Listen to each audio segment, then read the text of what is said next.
It's been an exciting week for the Athletics. The new look A's have their reliable pitching, but the offense is starting to click as they are one of the top teams in the American League in both runs and average. The Astros have a new look as Houston is looking to get back to its winning ways. A mix of new and old faces are looking to come together and compete in the Western Division. Tonight, the two teams meet deep in the heart of Texas. It's an AL West showdown. A's Astros Game 2 next.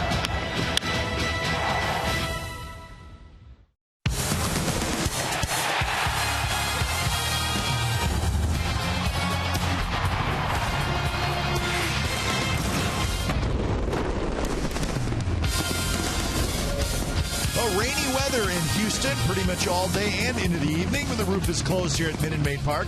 As we get set for Game 2 of the series, the youngster Kendall Graveman will make his second big league start, and tonight he'll do it against the Houston Astros. So Game 2 of the series, it's the A's and the Astros coming up on Comcast Sportsnet, California. Hi again, everybody. Welcome to Oakland A's Baseball, along with my broadcast partner, Ray Fossey. I'm Glenn Kuiper. You saw Kendall Graveman.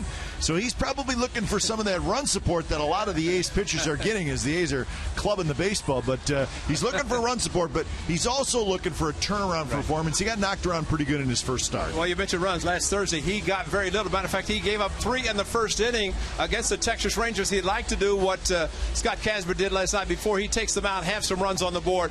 He wants to forget about that one. He had a bad game in San Francisco against the Giants, another bad one in his first start against the Rangers. So tonight, sinker ball, get it working, because if he pitches like he did in spring training, which got him the job as a starting pitcher, it's because he threw a very good sinker. He kept the ball down, didn't walk anybody, got a lot of ground ball outs. A's lineup is full of hot hitters. I mean, they're all up and down this lineup. Billy Butler, 12 for his first 31, and yesterday, his first home run, and I would say it was a no-doubter, wouldn't you? Well, it completely left Minute Maid Park, so I'd say that's a very good one. But Country Breakfast, the A's are happy to have him sign a 3-year contract. You're seeing now the way he hits. Uses the whole field. He'll hit a lot of doubles, and as he said last night, he thought Feldman was going to strike him out with the curveball. He looked for the curveball and hit it out. But he uses the whole park. There's the hanging curveball. He said he was sitting on it. He was looking for it. It left Minute Maid Park with the roof open. That was a great sight to see. 3 home runs last night by different players, and of course he got to see the tunnel and experience that for the first time. Great to have him, and just keep driving in runs. That's all that's important. All right, so that red-hot A's lineup will face Brad Peacock. They faced him 7 times in his career. So Graveman and Peacock is your pitching matchup for Game 2 of this series. Up next, we're going to check in with the guys in the A's pregame live studios for a sports update. After that, we'll come back to Minute Maid Park for the ball game.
by Jack in the Box. Jack's hottest sandwich is back. Head to Jack in the Box for Jack's Blazing Chicken Sandwich. By Toyota, #1 in MPG, durability, and resale value. Toyota, let's go places. And by DraftKings.com. Play daily fantasy baseball for free on DraftKings.com with the official daily fantasy partner of Major League Baseball. Enter promo code SLIDER for free entry.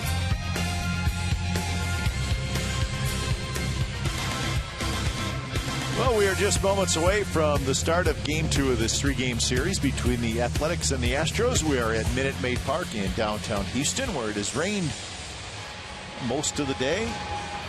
And looks like it's going to rain into the evening as well. Game time weather presented by the Santa Cruz Beach Boardwalk. Admission free. Visit online for park hours at beachboardwalk.com. So 73 degrees with that rain, roof closed. So we're going to be just fine indoors tonight here in Houston. A's won last night by a final score of 8-1. Lots of offense early. Plenty of good pitching from Scott Kazmir, and it turned out to be a fairly easy win for the Athletics. Here's the lineup for the A's. It was good last night, so Bob Melvin says if it ain't broke, don't fix it. It's the exact same lineup as last night. Fold, Canna, Zobers, Butler, Davis, Vogt, Laurie, Reddick, and Simeon. And the A's will see a former member of their club, acquired from the Washington Nationals at a big trade at the end of 2011, Brad Peacock, and he has just returned from the disabled list. As we saw Wojciechowski pitch last night, he was scheduled to pitch tonight. Instead, Peacock was at rehab assignment tonight. They decided let's bring him up because our bullpen is shot. So Brad Peacock, who has faced his former team many times, and not much has changed, as he'll feature a couple of different fastballs, curveball, slider, and changeup, and just hopes for better luck than he's had in the past, which has not been very good for him. Good for the A's, but not for him. And Peacock kicks and deals, and the first pitch a bit high to Sam Fuld, the leadoff man. Check out the batting averages on most of the A's players. Fuld 357. About everybody's in the 300s. So hot offense right now for the Athletics. Got a high fastball called a strike. You see the numbers there. Just a couple under 300, 7 of the 9 above the 300 mark. These are hitting 306 as a team. They've scored 51 runs in 8 games so far, second most in the American League. There's your umpires. Todd Tishner is calling balls and strikes tonight. The high 3-1. Mentioned about the high strike called by Todd Tishner on the second pitch. While it was a strike, it's still a dangerous area for a pitcher to pitch up on his own. Could get hurt a lot. He's lead the American League in doubles. 366 average with runners in scoring position. So a lot of good things happening offensively. 3-2 to Fuld. He's just trying to get on base and willing to take a 3-1 fastball, kind of center cut. Peacock probably will come back with another fastball, which he is. Outside corner by Castro. And that one flipped down the left field line, and it will drop fair. Sam Fuld will ease into second with a double. You watch the umpire like me, right? I was looking at the umpire. Yes, I was. Well, because that's the only thing you could do, because we do lose sight right field, left field. And to be honest, the way it was slicing, you'd think it's going to slice foul, but Tim Timmons, the third base umpire, down the line as Sam Fuld just flips it down the left field line, and there's a good shot. Same that Tim Timmons saw just on the line, but he put his right hand out pointing fair. And so I'll admit that's the only thing I saw. Yep. Because otherwise could not see it. So good start for the A's, and Sam Fuld, 2-strike hitting going the opposite way. So Fuld gets his third double this year. Here's Mark Canna. He's right back at it here in the first inning. You think about Sam Fuld's at bat. He took a 3-1 fastball down the middle. He got a 3-2 fastball, which is a pretty good pitch from Peacock on the outside corner. It looked like he's trying to protect. So he's at second with a leadoff double, and Mark Canna with those numbers you just saw. Off to a great start in his first season, Major League Baseball. And first attempt was to try to move Fuld over by trying to hit the ball to the right side.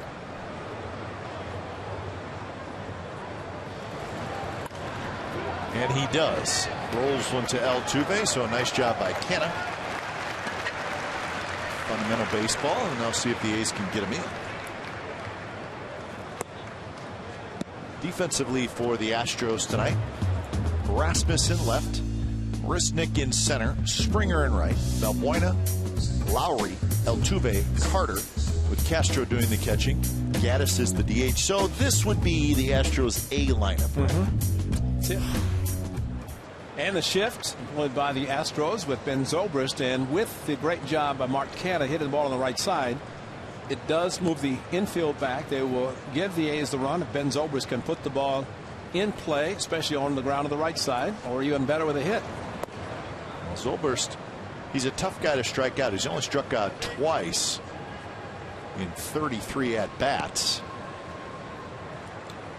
I mentioned last night a very good night for him, and especially in the first inning, turning a single into a double, a hustle double, and helped the A's score 3 runs last night in the first.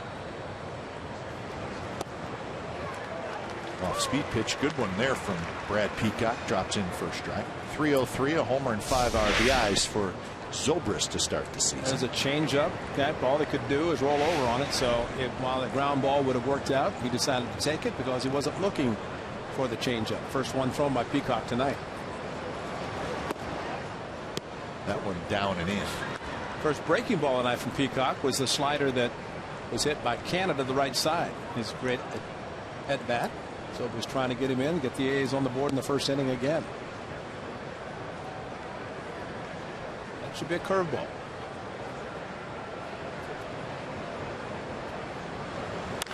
And that one is hit very high into the air, right center. It's going to stay in the ballpark. Marisnick has it. Fold will trot home. So good baseball from the A's here in the first inning. And they take a 1-0 lead on Zobrist's sacrifice fly. Kind of understand why he took the fastball and then a couple of changeups to get the curveball, stayed back, and just trying to get the ball in the air deep enough. Plenty of time for Sam Fuld to score. And I thought it was interesting, Kai, as Billy Butler steps to the plate now. He was in the on-deck circle after Canha hit the ball to the right side. He moved over to the entrance to the A's dugout to shake the hand of Mark Canha, realizing that he'd given himself up to move Fuld over to third. Zobrist gets him in. And that's good fundamental baseball. Zobrist gets his 6th RBI. So here's Butler. 12 hits, 31 at bats, a couple of doubles, the home run last night.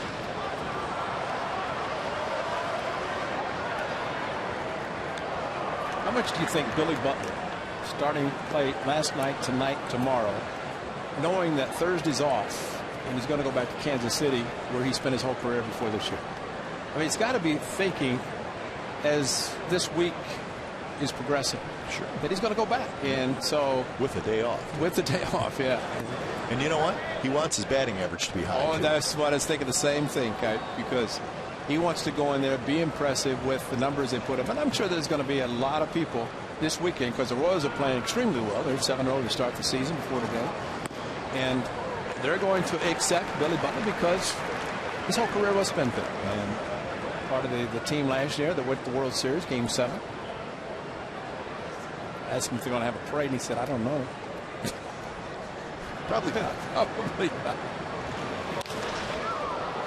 High in the air to Marisnick in center.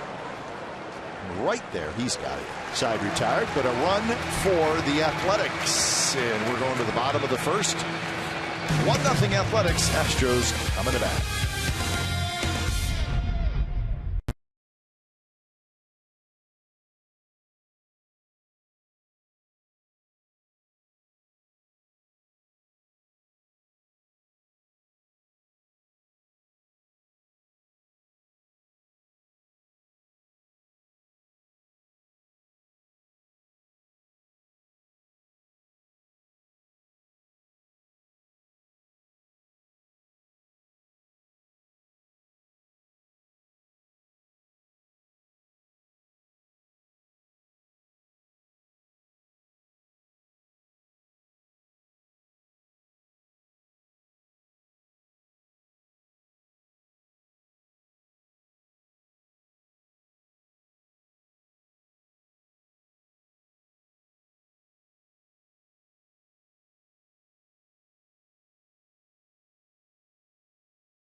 for the Houston Astros. Altuve, Springer, Lowry, Gaddis, Balbuena, Carter, Castro, Rasmus, Marisnik. Second start of the season for Kendall Graveman. His first on the road, the other at the Coliseum Thursday. And as pitchers like to have short memories, good or bad, Kendall Graveman not thinking about the 330 pitch against Texas last Thursday at the Coliseum and concentrating on another Texas team tonight here in Houston. And he got a run in the first inning. He gave up 3 in the first inning last week before his club hit. Tonight, a little different story. Altuve steps in. He had 3 hits last night. Not abiding by the pace of play rules early on is Jose Altuve. He's going to get a letter. He's got to be careful. First pitch, sinker for a strike. Just like you said, Kat, that's the pitch right there. Well, if he can throw that consistently, keep it in that zone, get some ground ball outs and some success. What did you say? May 1st is when the fines begin? Fines begin. It's coming up quickly. You know what? Altuve is going to be somebody they keep an eye on because got a lot going on in the box. He's retired there on the ground out to Brett Lawrie. 1 out. Let's look at the rest of the defense. In the outfield tonight, Canna, Fold, and Reddick. And the infield, Lawrie, Simeon, Zobrist, and Davis with both catching. And again, same group as last night. Stephen Vogt, who twisted that left ankle a little bit. He said it was a little sore, but he's okay. But he also had it taped, okay? See, his right foot is where he had the surgery. Left foot he had taped. And he said, had I not had my ankle taped, he said I wouldn't have stayed in the game, probably wouldn't be playing tonight.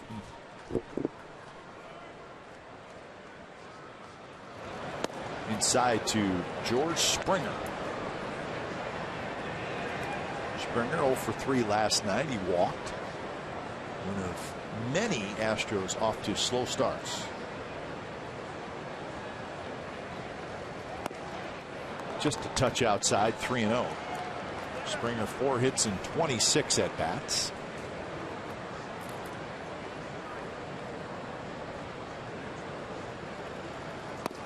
And that sinker's low, and it's a 1-out walk.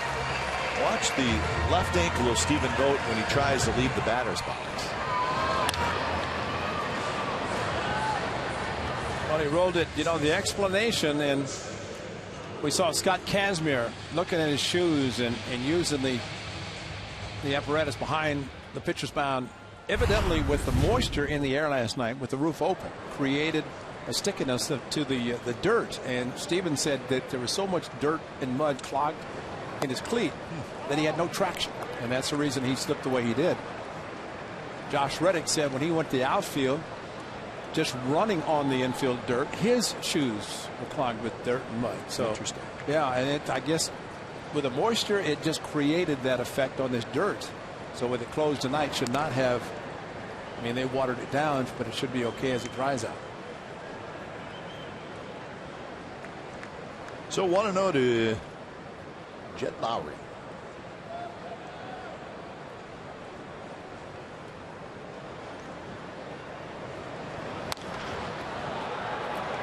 Jed Lowrie with a 3-year contract from the Astros. He was a free agent after 2 good years with the Athletics. In 2013, he had 290 with 15 home runs, 75 RBIs, and 45 doubles. And I'll be honest with you, Kipe, I saw him by the cage talking about the A's. We saw him on the bench last night, and I realized he didn't have his mustache and goatee. He'd shaved completely, and that's why it was kind of, who is that? That's okay. Do you look younger? Yeah, but look at him. It's clean shaven. You picture him the last couple of years. He had the. That's right. Those are the combined numbers for Lowrie. Last year, remember, he fractured that index finger late in the year, and he spent some time on disabled list. He ended up playing in 136 games and hit 249. But you know what? He was the starting shortstop on a couple very good teams that went to the postseason, and he did a good job for the Athletics. He actually played a couple of games with the fraction of his finger. And a little difficult throwing. Remember, he had it taped up and everything. Then they did an X-ray and realized it was fractured, and he sat out some games. Yeah, we could tell something was not right. Remember, he's having trouble throwing it.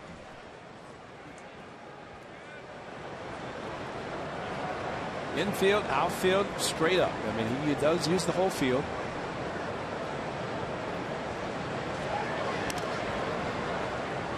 Hayes would like to get a ground ball, because Graveman is doing a good job tonight, even though he walked Springer on 4 pitches. He was keeping the ball down, and that's what he wants to try to do, because against the Rangers last Thursday, he elevated too many of his pitches. 2-2 pitches, lying to right. That's a base hit, and that was elevated. It was up and right out over the middle of the plate. So Lowry with a base hit. Now you want the sinker down, and he's kind of in between. The first pitch of the game was great, but that one, you could see very little movement. Although he's trying to throw the sinker, but it did not sink like he did the first pitch, first couple of pitches to Altuve. Ends up getting a ground ball out there, but now first and second. So here's Gaddis. Big, strong Evan Gaddis, who got his first hit of the year last night, late in the game. Taps this one to Graveman, who spins, fires to second for 1, on to first, a double play. So just like that, Graveman's out of the inning, and we're through 1 here in Houston. 1-0, the A's lead.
Six innings, 3 hits, 1 earned run, 3 walks, 8 strikeouts, 91 pitches, and his second win of the year. So he's had 2 great starts to open up this 2015 season. 18 strikeouts in 13 innings so far. So he's 2-0.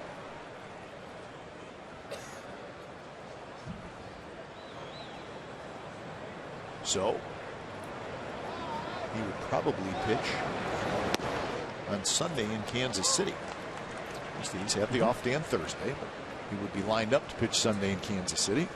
Actually, I think the probables are out. Yeah, Kazmir and Duffy on Sunday. That's what it looks like. Yeah, I think the Angels had something to say about when he was going to be starting. That's true. He has not pitched well against the Angels. Which, hey, if you get a boy, which if he pitches Sunday, he will not pitch against the Angels. He could at the Coliseum. Which, no, he would pitch against the Astros in Oakland and maybe miss them again whenever they come to Oakland right after the Astros. The off day. But regardless of the way he's pitching right now, I know next door they were talking about what was that pitch was kind of breaking down, and I ended up talking to some of the Astros. They said that was his cutter. We got a chance to see the cutter that hung a little bit to Altuve that he hit the home run, but he's throwing about 87-mile-an-hour cut fastball was going down and into the right-handers. Altuve having to get a hanging cut fastball right in the middle of the plate. The first hit, first run by the Astros. Mike Davis, fastball up and away, and he lines it to left for a hit. Here's our Geico quote of the game, and it's Scott Kazmir on the bullpen during his warm-ups. Said it felt like a sauna, and it just drained me. Well, if you look where it is, it looks like a sauna, to be quite honest with you. It's tucked in underneath the outfield wall there in deep left center field. And I could see where it would be hot with the roof open this last night. So he comes in and gets a weak ground ball out on a 3-2 and then strikes out 2. He's a Houston native. He knows it's hot and humid here. You would think. But maybe pitching in Oakland last year and this year in the Bay Area, nice, cool, refreshing. And there is the sauna, the A's bullpen. Of course, the Astros bullpen is out open. That, though, is underneath the left field area. Someone said they might make that an eating area in the future, whenever they take Taos Hill down, and maybe create bullpens out there or something, but we shall see in the future. 2-0 to Stephen Vogt. If you remember last night when we had, of course, a little stiffness and the ankle injury that Kazmir had, but he was also looking at his cleats, trying to get what turned out to be that moisture in the dirt clogging up his shoes. And from a pitcher standpoint, when you plant the front foot, and when you plant that foot, you want to have some security, and know that you're going to stop and turn like you want to, and all of a sudden you're hydroplaning because of all the mud on your shoes. That's probably why he was a little bit reluctant to take the full stride, and knowing that it was going to be a little tough to grip it into the dirt. Maybe you should, like football players, and wear longer cleats. Change them. Yeah.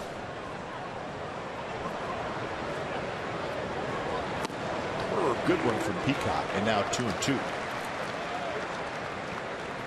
On a very good curveball, one that Ben Zobrist waited for, got hit deep enough to score the first run and only run of the game.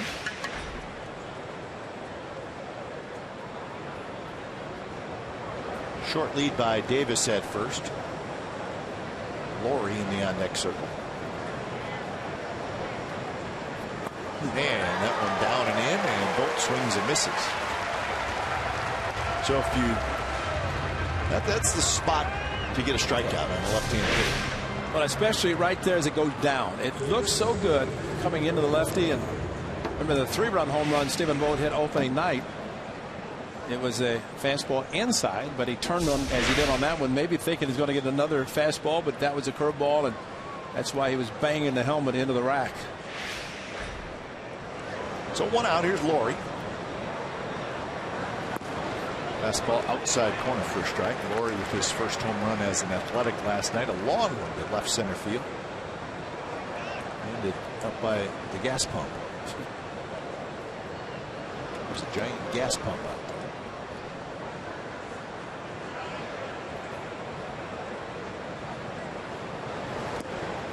there. In the dirt, backhanded by Castro. And here's the home run. And this was a cut fastball that didn't cut very much from the pitcher, Feldman, and it was crushed. It almost hit the gas tank. It was up so high. I told him we had the camera on him late. He said, "Man, I'm just trying to stay loose." No, he's loose. I don't think there's anything to worry about there. Peacock spins. Good throw to second. On to first. Not in time. The hustling Brett Laurie beat it out. He's got good speed. Yes, he does. He runs hard and like a fullback running down the line. And so Graveman turned a 1-4-3 double play. This looked like it's going to be a double play. Everything worked well, but the speed, the hustle of Brett Laurie to avoid the double play. And he's not looking at anything except the bag. So fielder's choice, and here's Reddick. Reddick's third game back in the lineup. He's 2 for 9 with a double and an RBI.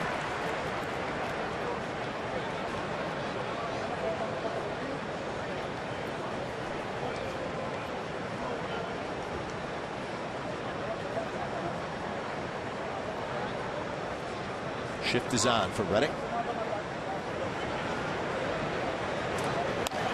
That one cued. He's got a chance to have a base hit, and he will.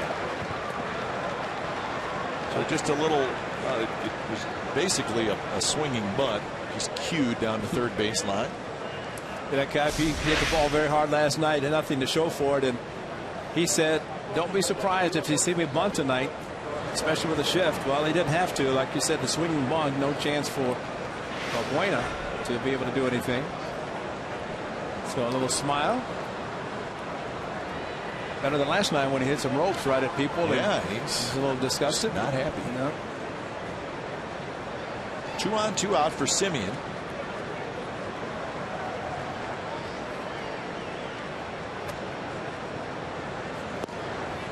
Semien, 323 is his average with a homer and 7 RBIs. His home run was last night. That was a thing of beauty. Nice post-game interview guest for us. Said his mother watched the interview and said how proud she was of us. Well, we were secondary, but I think his mother thought he did a good job.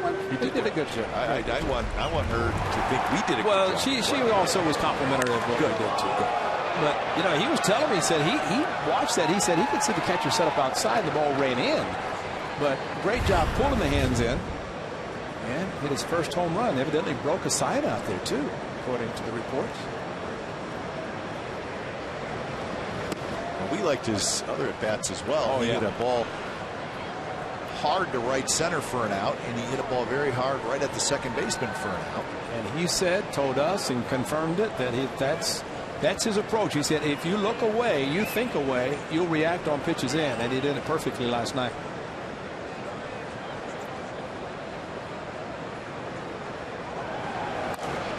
And he got a fastball away. That's one to hit if you're looking for the ball out, and he had a good swing, fouled it back. So 2-2 the count.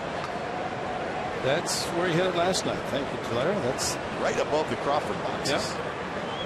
That sign has taken a beating over the years. Yep, and that was the dent that he put in last night. You're exactly right. Well, Tommy, great job.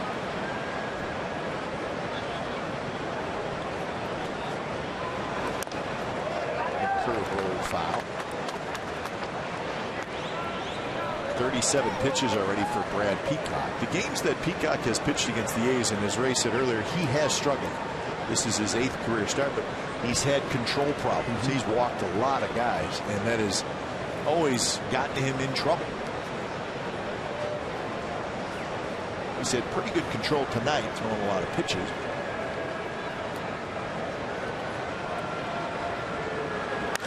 And that one's belted down the left field line, but hooked foul. It's down the front.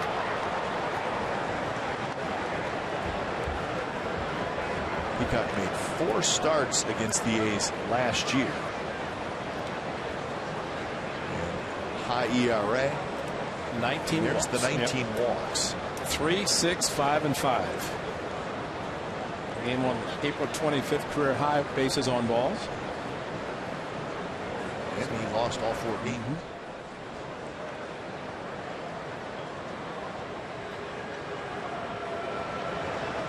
And a breaking ball, and Semien chased it. So a couple runners stranded by the A's. So bottom of the second coming up. It'll be Valbuena, Carter, and Castro. 1-0 Athletics.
California is brought to you by Paul Blart, Mall Cop 2, starring Kevin James. It's in theater starting April 17th. 1-0, the A's lead, bottom of the second inning.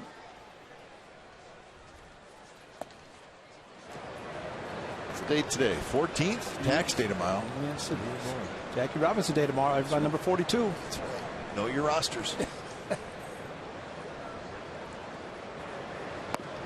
The gentleman next to us in the Astros home TV booth was down in our clubhouse, the A's clubhouse, and he's walking around and said, "What are you doing?" He said, "I'm trying to familiarize these faces because everybody's going to wear 42 tomorrow night and I have to know who they are." That's true. Jackie Robinson Day. Everybody will wear the number 42 in honor of Jackie Robinson. Retired throughout baseball, and as you said, what, Steve Lucinich had them all ready to go. They're ready. Oh, yeah. Rays. Oh, there it is. Good pitch there. Strike three called. So Valbuena sees three pitches. And he's going to sit down. But this great sinker starts in, buckles his knees, and then takes it right back over the plate. So there's your low strike. And I'll tell you, Todd Tischner, first pitch of the game thrown by Graveman. Valbuena is not happy with it, but as he's in inside, well, definitely came back in the strike zone in the middle. Anything low, but Tischner had been calling that pitch in that zone. So that'll bring up Chris Carter, who swings and misses at the first pitch.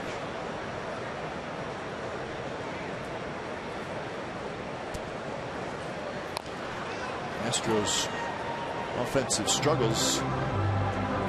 Seen them score just 17 runs in their first 7 games. Only the Twins have scored less, and their team batting average is 191. The most strikeouts in the American League so far. How about this, Ray?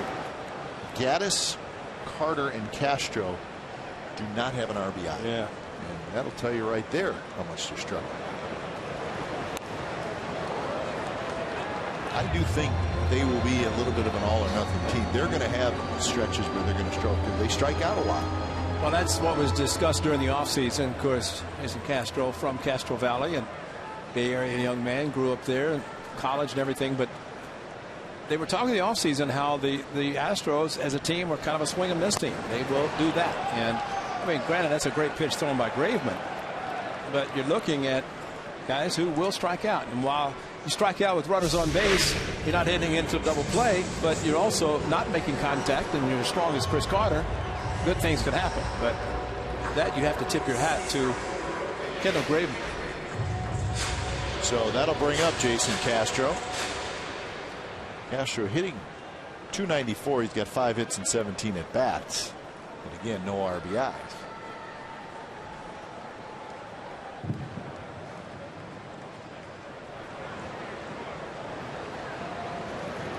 First pitch. Castro watches it drop low.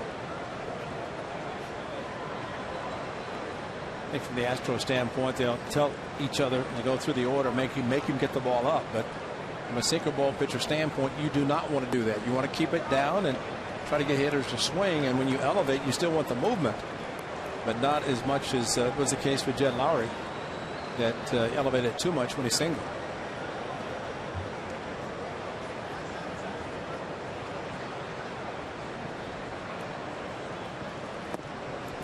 Now to Jason Castro.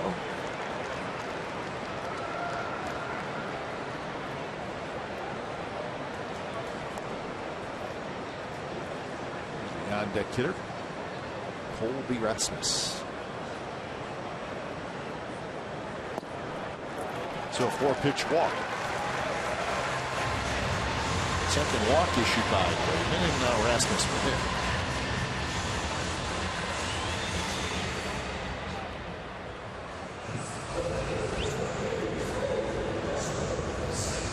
One of the free agent signings for the Astros this past offseason, Colby Rasmus. Don Melvin moving his people around just a little bit. Looked like he may have been talking to Ike Davis. Rasmus signed a 1-year, $8 million contract. One time, really one of the more promising young players in baseball when he came up with the Cardinals. Didn't sound like he was a great fit for a Tony La Russa team. Did I say that right? You said it exactly right.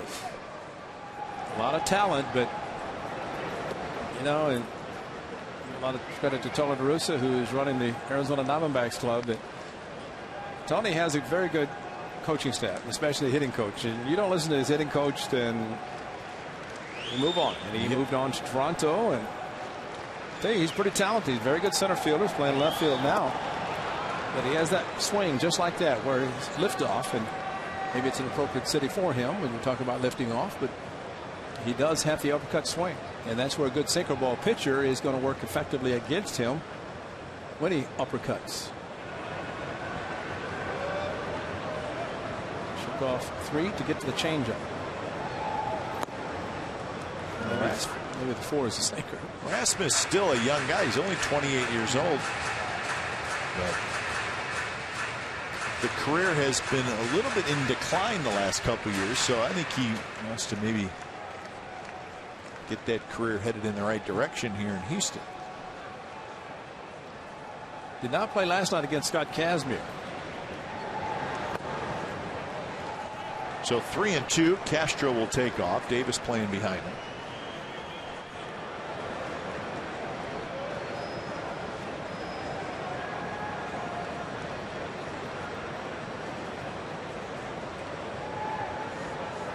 Runner goes inside. He walked in.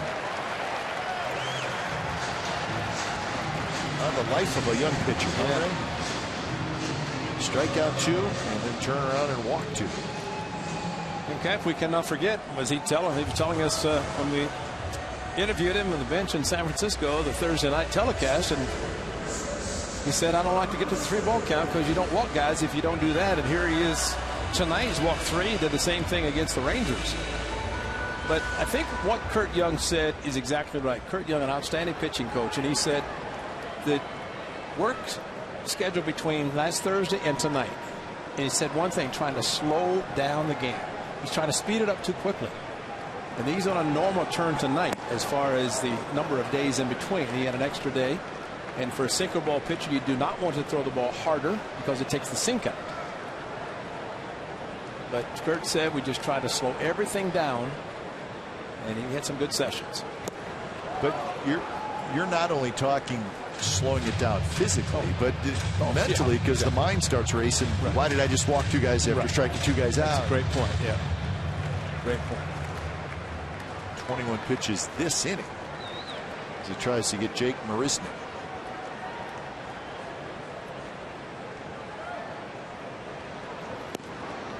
Close pitch, and Todd Tishner, he wanted to call that a strike, but he didn't.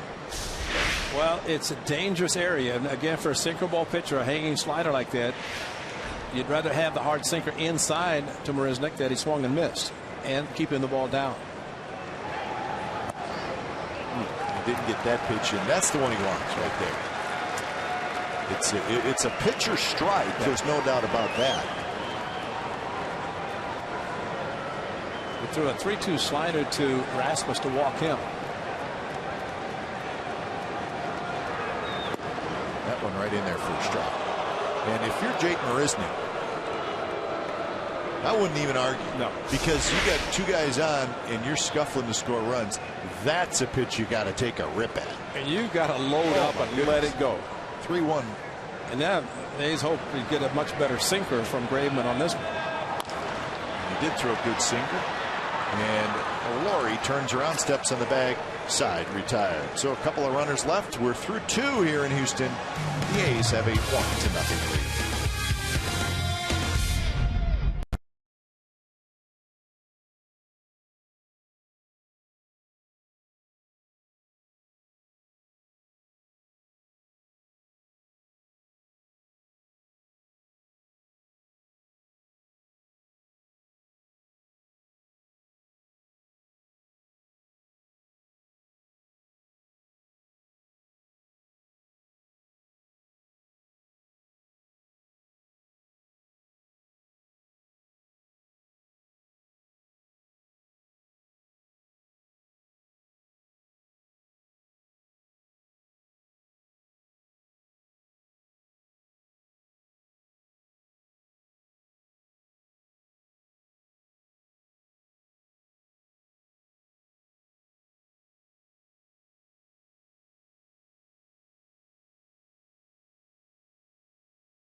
MLB.com At Bat, the #1 app for live baseball. At Bat is up to the moment, at any moment, with in-game highlights, live look-ins, replay reviews, radio broadcast, statcast, and more. Get MLB.com At Bat for your smartphone or tablet.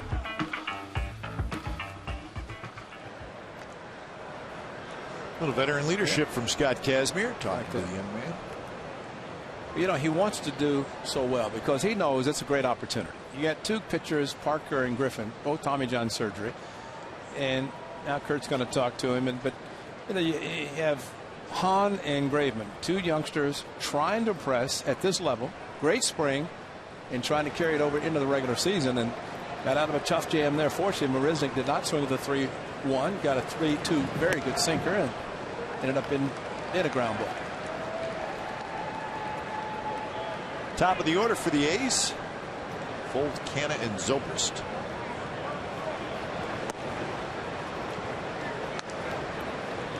We have Peacock, a couple of strikeouts. He's allowed 3 hits so far.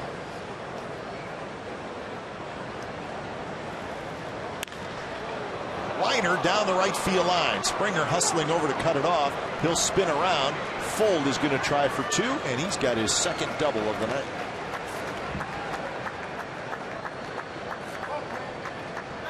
What an igniter. Sam Fold has been hitting leadoff and double in the first inning. Doubles again, this time a hanging breaking ball. Took a little stride and kept the bat back, and then tomahawked it to right field. And he has speed, turned the bag at first base, even though Springer with an outstanding arm. Long run to get to the ball, spin, but watch Sam as he approaches first base, takes that quick turn, steps, and then very, very narrow turn and stand-up double. Take the big turn almost to the outfield grass. That's too big of a turn. Cut it short. Shortest distance to second base. So same situation as in the first inning when the A's executed well with Fold at second. Canna hit a ground ball to second to get him over, and Zobrist had a sacrifice fly. We'll see what the A's do here in the third.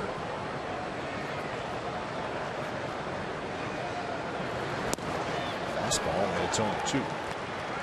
Canna's trying to hit it to the right side. Yes, he is. That should all change now with 2 strikes. Sneaky fastball. Maybe thought he was going to get another breaking ball, but after the slider out of the strike zone. And Peacock, while he's pitched well, he's made the pitches with a couple of strikes, get the A's hitter swing at bad pitches.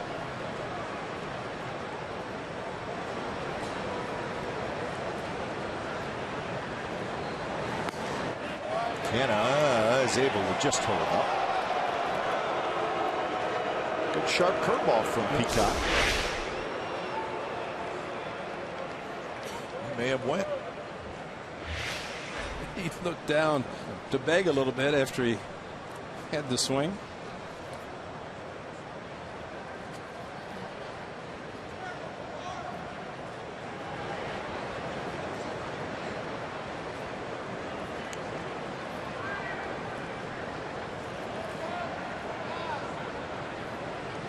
Fold not being held that second.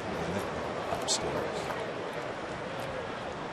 And catcher Castro doing what catchers will do with a runner at second base, going through multiple signs. But when he goes through the signs and the last sign is pitch it up, you do not want to throw a curveball up there, so it has to be a fastball. So while you're going through multiple signs, you're kind of tipping it at the end by telling the pitcher you want the fastball up, or the pitch up, which happened to be a fastball.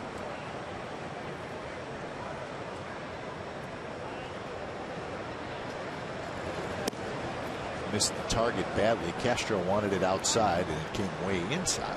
So now it's 3-2. Still have to think opposite field here because Peacock is having a little trouble with his fastball. He may go to the slider, trying to get the aggressive Canna to swing hard at the pitch out of the strike zone.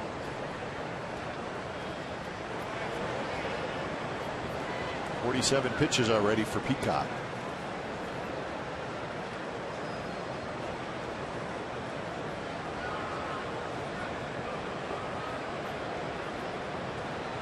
Second or third, it's a breaking ball.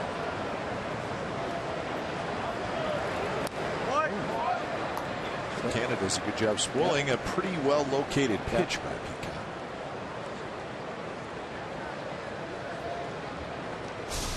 Good fastball away.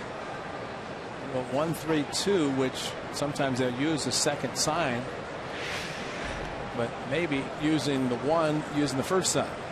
That's what a runner at second base tries to look in and get some sort of a sequence from the catcher and what he's calling, if you so desire. So Full led off the inning with a double.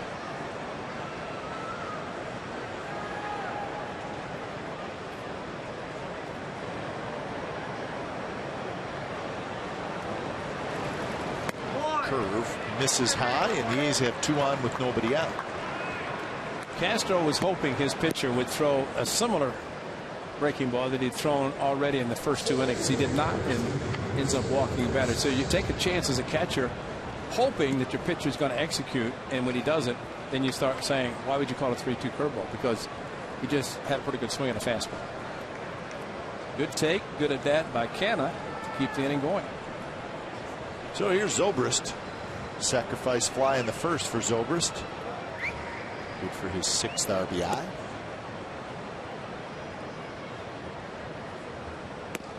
First pitch strike. Valbuena is even with the bag at third. And 3 infielders on the right side. Lowry right near second base. He's trying to keep Full close.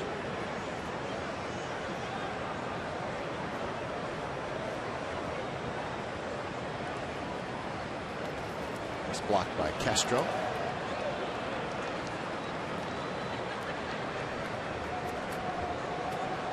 It's a great block because this is second and third, nobody out. Castro moving in front, put his glove, catcher's mitt down, and had the ball come up into his chest protector to keep it in front of him. That is a very good one, and it's in my catcher's block section. So those are important. Marcus Jensen, as we have talked about, working with the A's catchers, and he said those are just as important blocks as the ones at third, with a runner at third to prevent a run, because this way you move 2 runners into scoring position if the ball gets away. High strike called 1-2.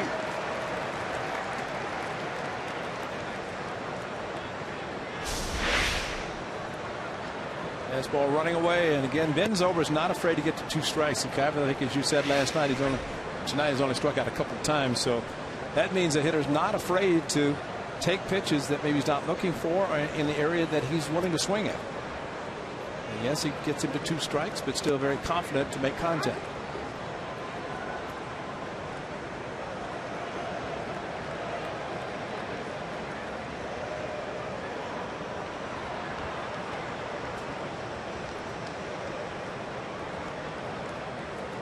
Zobrist behind in the count. Curve bounce to Altuve. He'll spin and get the out at second base, and that's all the Astros get. So A's will have first and third, 1 out.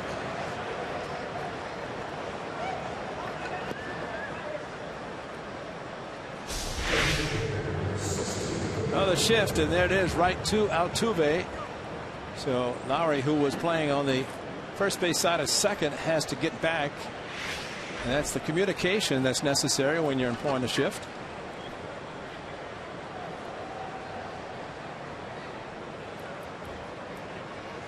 So see if Butler can get a run home. He hit a fly ball to center field to end the first inning.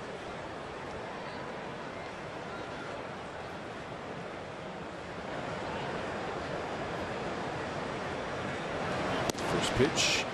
Breaking ball snaps in there for a strike.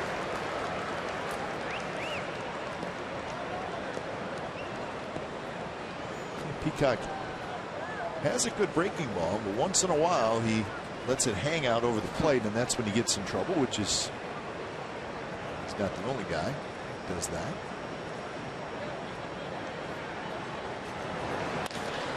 To Altuve, this could be a double play. And it is. Taylor-made double play, so Peacock works himself out of the jam, and the A's do not score. Bottom of the third coming up, 1-0 Athletics.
Home game subject to availability. You can get 4 Plaza level tickets, 4 Coliseum hot dogs, 4 medium sodas, and 4 bags of peanuts, and it's just $60.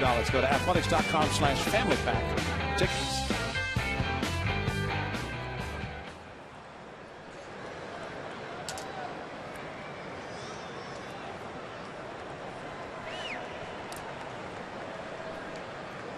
First pitch to Altuve is hit right up over our head. And the count is 0-1. Bottom of the third. Jose Altuve's one of those guys. When he fouled the ball back, he can take the time, but otherwise, he cannot, and especially getting in the box. He has to remember there's 2:25 up on the clock. He's got way too much going on. See there, he's not allowed, and quickly got back in the batter's box. Hitters have routines, helmets, batting gloves, and they have to forget about it. Roll just foul, and the count remains 0-2.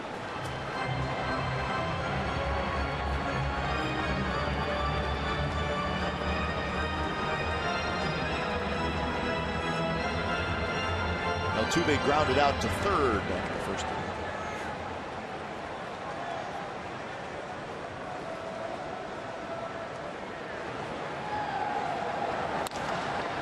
Graveman grabs it.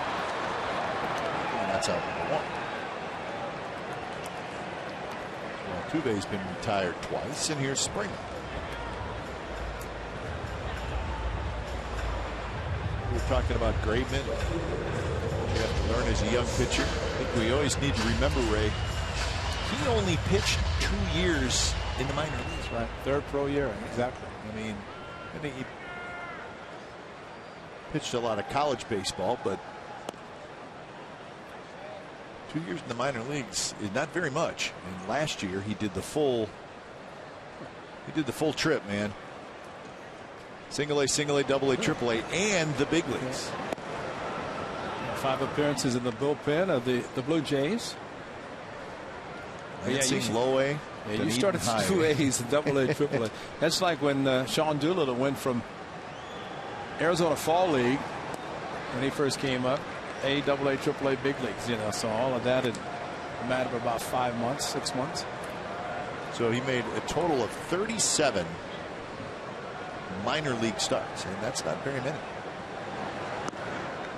That's when you give credit to a college program. Sure. Whenever you can pitch that well in college, and then only two years in pro ball.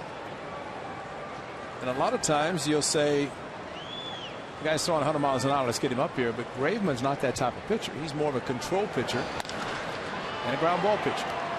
Simeon has it, throws and gets the speedy spring. So 2 outs. Graveman, Mississippi State, one of the better college programs in the country. And where did Pomerantz go? Ole Miss. Oh, there's a big difference, Ray Fawzi. They just don't like each other. Oh, I bet. You talk about not only Pomerantz yesterday, but Sonny Gray jumped in. Yeah, Vanderbilt. Yeah, you don't talk Tennessee and Vanderbilt, you know. Come on. So I said, yeah, I guess you Southern guys take it a little bit seriously. He said, that's dangerous. Don't even think about it. So, but yeah, they like the college programs, and they're good. I mean, you can pitch at Vanderbilt, Ole Miss, and Mississippi State, and you get the big leagues as quickly as those 3 guys did. That is impressive. And congratulations to those college programs to be able to have those pitchers be able to pitch as well as they did to get to the big leagues quickly. This is April the 14th. In about 2 months, we'll have the June amateur draft again. We'll be seeing various players drafted out of the high school or college programs, depending what the organization wants to do.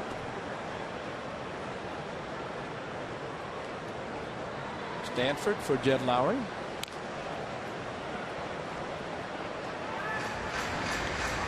Several players on the A's from Cal, so that's a little rivalry.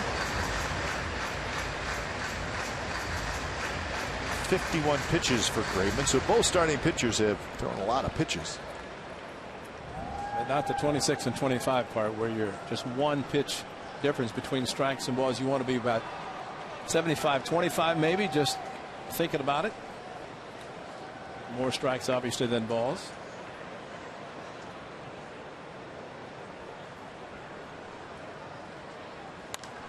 Hit high and foul by Jed Lowry. First row of the upper deck. Lowry has hit 2 home runs and driven in 2 runs, and the one game that he broke up a no-hitter with a home run in the 9th inning was the 2nd game of the season against the Indians when they were trying to do about a 4-pitcher no-hitter. Yep.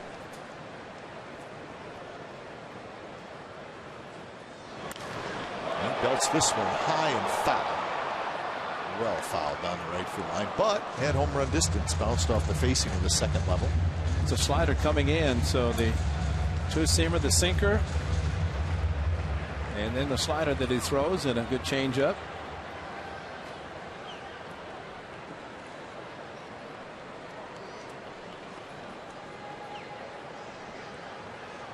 So another 2-2 to Lowry, who singled in the first. That hit him in the leg.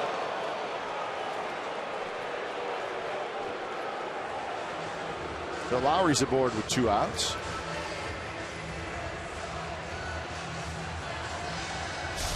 Tried to bring the fastball similar to that Valbuena took, and this one, though, did not break. Hit him in the just below the or in the right hamstring. Judd's not happy.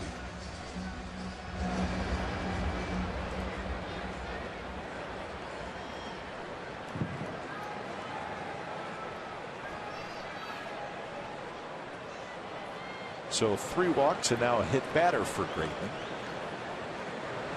Gaddis, who takes a fastball low, 90 miles an hour.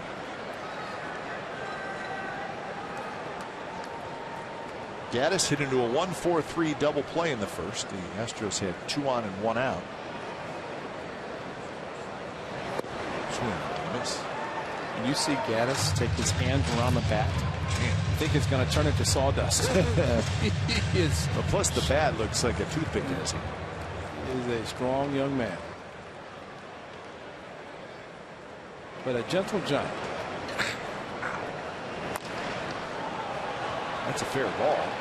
Nice play. Throw to first, and Ike Davis digs it out. So Laurie to Davis both make nice plays.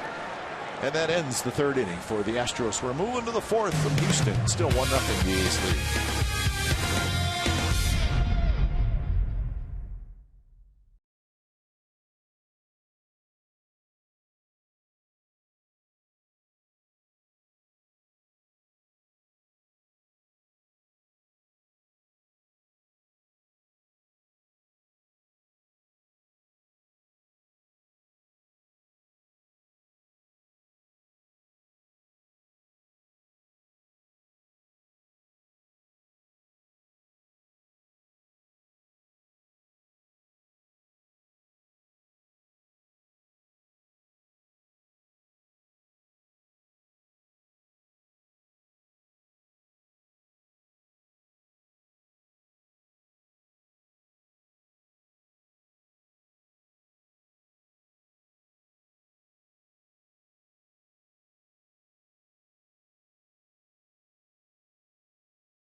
PG&E together building a better California. Downtown Houston on a damp night in Texas. A's leading 1-0 over the Astros. But that they're opening the roof. Hey. So the rain is officially gone.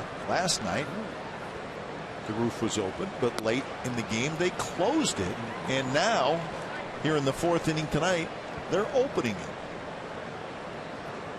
Maybe they're just so impressed the way it can open and close. They're going to show us both ways. That's pretty good. Yeah. Because last night, throughout the night, thunder. Today, rain, thunder. Hey, big man's happy. The roof is opening and he can sit on top of the big train and be ready to go. It's Bobby Dynamite. You didn't know? I didn't know. That's his name? Well, he was Bobby the conductor, but now we found out that the full name is Bobby Dynamite. I wonder if Bobby was here when Dan Rather was the first PA announcer over at I guess probably not. the Astros.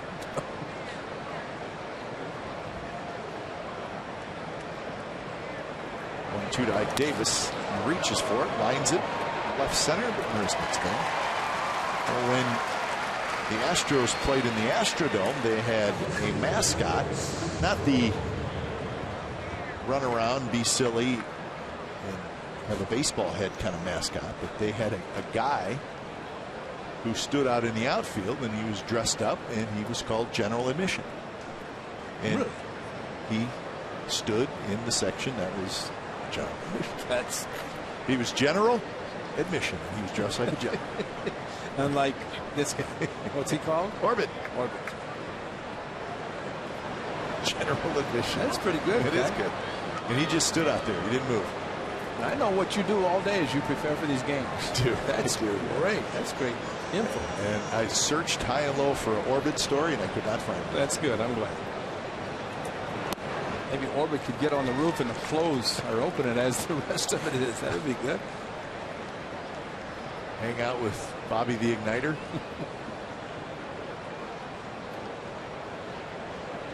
One and one to Vogt, who struck out swinging in the second inning. Oh, low strike. Vogt didn't like it.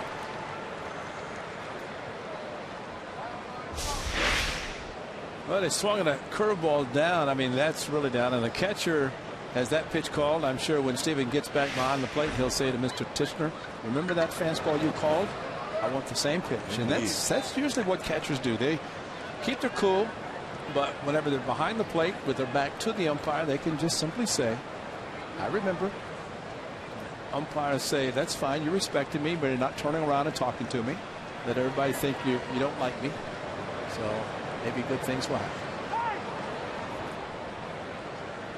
2-2 to Vogt.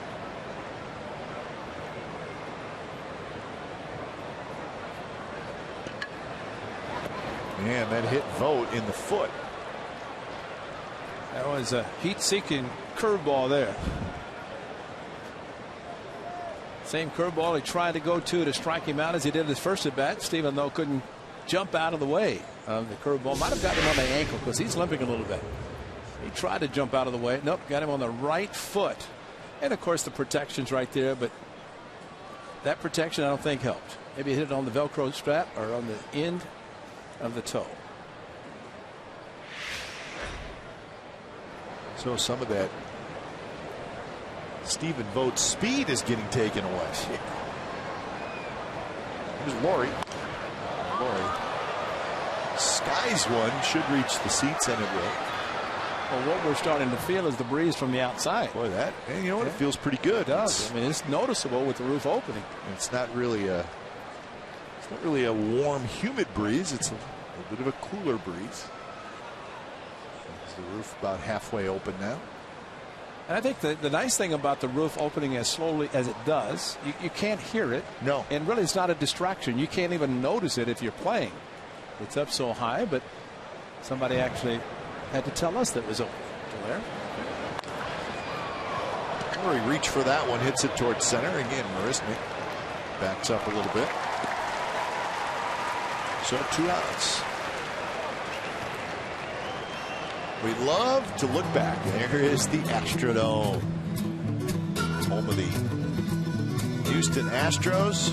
Yeah, they had it open so grass could grow, and then they decided, nope, we have to put some. Well, they decided they're going to put the turf in because grass would not grow with the ceiling having to be painted the way it did because players couldn't see fly balls. 1965 to 1999, 35 years the Astros called the Astrodome their home.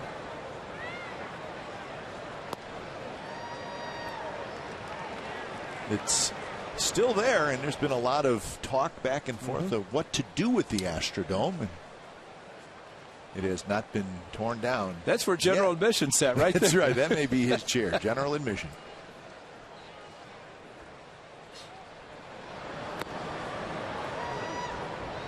Was it the Silverdome in Detroit? Yeah. How about that? Nice padded seats, huh? That's right. The Astrodome, it had all different color seats. Yeah. Reddick rolls over on that one. Colt Stadium was the home of the Astros for their first 3 years. Outdoor stadium there. The kind of, you know, the football, the Silverdome in Detroit, right? Before they built the Ford Stadium. Yeah. Because I think the Silverdome was sold for a song. I mean, hardly somebody bought it. Yeah, because it was going to the maintenance. It's like $100. Yeah, the maintenance alone was in and the now millions. it's gone. So it's not gone. I think it's just in disrepair. Yeah, nobody's even doing anything with it. But it seemed like somebody bought it and they were going to turn it into a convention center or do something. They just left it sit there. Yeah, kind of like Tiger Stadium. Yeah. It's too bad. But that's you're right about the Astrodome. I mean, it's a great facility. I mean, it's huge. You make something out of it. Lots of parking out there. Yeah.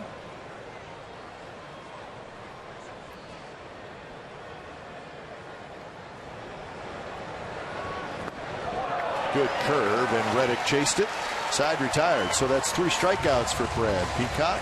And we're moving to the bottom of the 4th. Hope you enjoyed your Astros history lesson.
This date, 1915. That's 100 years ago, folks.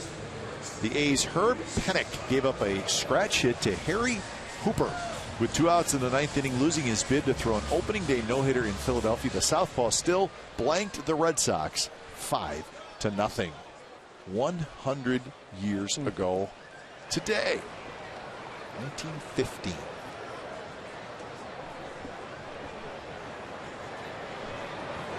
One to nothing. The A's hanging on to this 1-run lead. It's the bottom of the 4th. Valbuena, Carter, and Castro.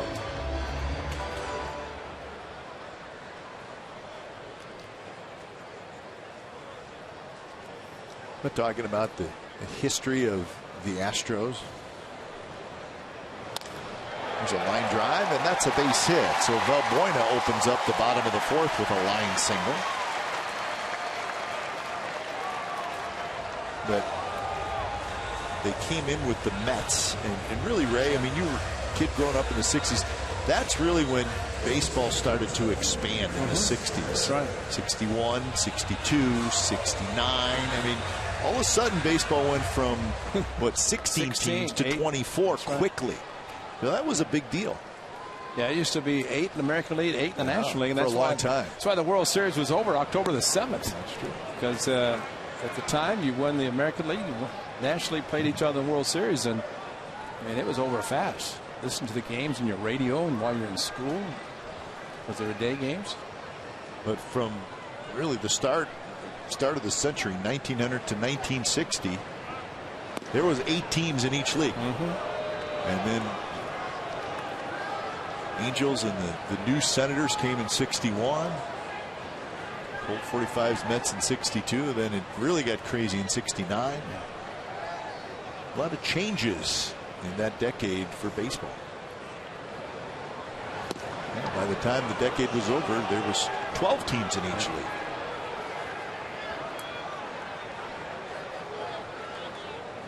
And Kendall Graveman just thrown 2 perfect strikes to Chris Carter, trying to get him to swing, and he hit the ball on the ground for a double play. We'll try it again with his sinker down and in. Fastball in. Now those are good times, and all of a sudden here comes the designated hitter, and you start getting all kinds of changes in the game. Now you have a 2-minute and 25-second clock. Yep. That's out on the board.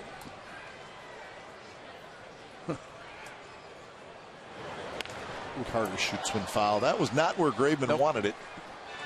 Both wanted it down and away, and it ran up and in. And fortunately, with a couple of strikes, Carter fouled to protect, but down and away. But look at the location, and got away with one, even though it's struggling Carter. Fastball back inside this time. Good pitch. Carter swings and misses for the second time tonight. Strikes out for the second time. Hard sinker down and in. That's a perfectly thrown pitch. And I was just thinking about Dan Otero, a similar type of pitcher as Graveman with a sinker. And you'll see a lot of sinker ball pitchers throw the fastball to the right-handers and the sinker inside. While it's a great pitch if it goes down and in, it's bad if it stays flat. And that's when his Nelson Cruz at the Coliseum took one of those inside sinkers and it didn't sink, and 3-run home run. I guess the A's woke him up because he hit 2 more last night in Los Angeles. And he hit 2 at Dodger Stadium, both to right field. Number 200, and 2 big ones in Oakland Saturday, Sunday, and continued last night. First pitch to Castro outside. Mariners and the Dodgers will play again tonight. The Mariners hit 4 home runs last night, but still lost 6-5. Dodgers walked off in 10 innings. But entering play today, the A's the only team in the Western Division above 500. Yeah. In a very, very even Western Division. Angels and the Rangers are underway. In fact, the Rangers have a 4-0 lead over the Angels in the bottom of the 3rd down in Arlington. Or I should say, up in Arlington, or south of Arlington. Well, you know your geography, don't you? We're southeast of Arlington.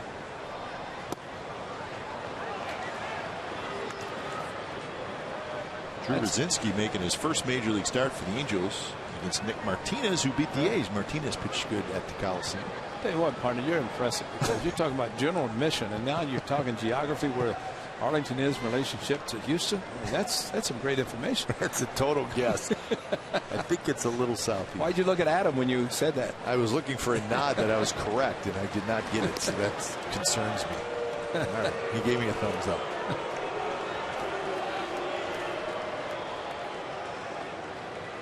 Did we have that flight last year? Houston to Arlington or vice versa? I think we did it once. Yeah. I think once. You would think it would be logical. You would think it would be 3 times. Yeah.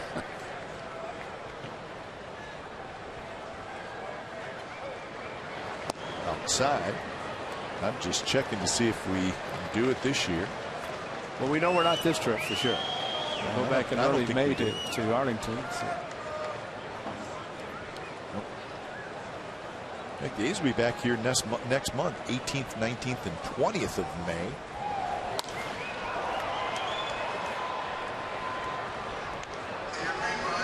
Two and 2 to Castro. Colby Rasmus, the on-deck hitter. A's scored in the first. 3 batters into the game, they had a run, and they've had no offense since then.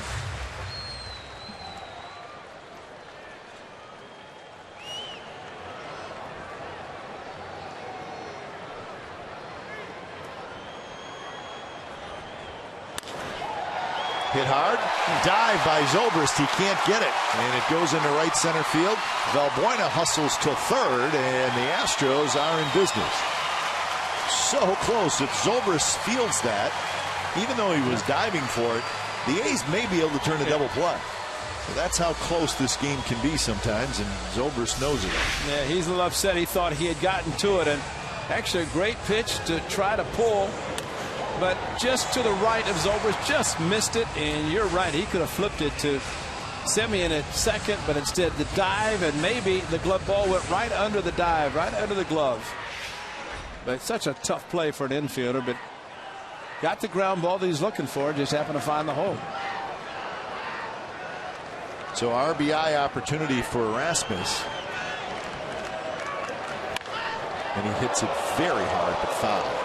Now the Astros, through the first 7 games of this season, have just been dreadful in these spots. That's a ground ball that came oh so close to being a possible at least 1 out, if not 2.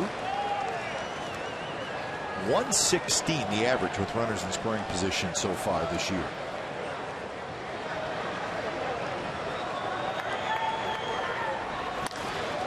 And this one's popped up. Valbuena's thinking about tagging, but now he's not going to. Canna has it. Erasmus cannot get it done, and that's the second out. That's the first fly ball out tonight in the Astros with Graveman. And fortunately, it was in the air. And fortunately for the A's, it was shallow. And Bo, when you see the runner at third base fake and Mark Kent, of course, charge, they really have 2 very strong arms in left field and in center field. And Rasmus, who's in left field tonight, got under it.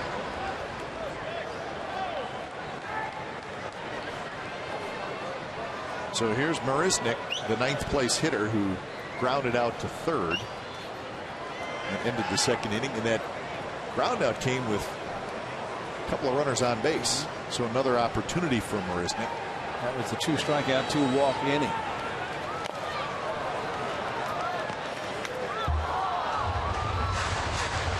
Marisnik getting a chance to win the everyday center field job. He's off to a good start. Still very, very early. He's a very good outfielder.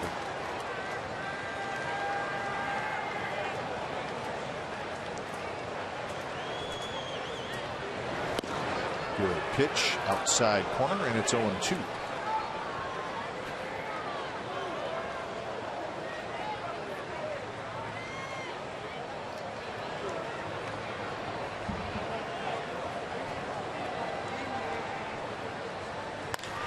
That one hit hard, but Murray scoops it up, throws to second in time. Graveman gets out of the jam. Stranded runners, a couple of them by the Astros, and we're moving to the 5th. 1-0 the A's lead.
California is brought to you by Prism. Now your team can collaborate at a whole new level with video walls from Prism. Learn how at prism.com. Team store downstairs, a huge team store right as you enter into the stadium. A little bit of everything. So Kendall Graveman, when he's had to make big pitches tonight, he has, as the Astros have stranded 6 through the first 4 innings. Well, the A's will try to tack on to their lead against Brad Peacock. Simeon, Fold, and Canna. First pitch to Marcus Simeon is up and in. He struck out swinging to end the second inning. I think these are great games because you got 2 young pitchers that are pitching for their lives, basically. Yeah. You know, and so it's working out well. I mean, they're both throwing a lot of pitches, but they're getting big outs when they need them. And from the A standpoint, Graveman, the fact he's a ground ball pitcher has really helped him, even though the one fly ball out by Rasmus wasn't deep enough. But it's been impressive tonight so far with both of them. Shallow right field, and Altuve casually makes the basket catch. So Simeon is retired.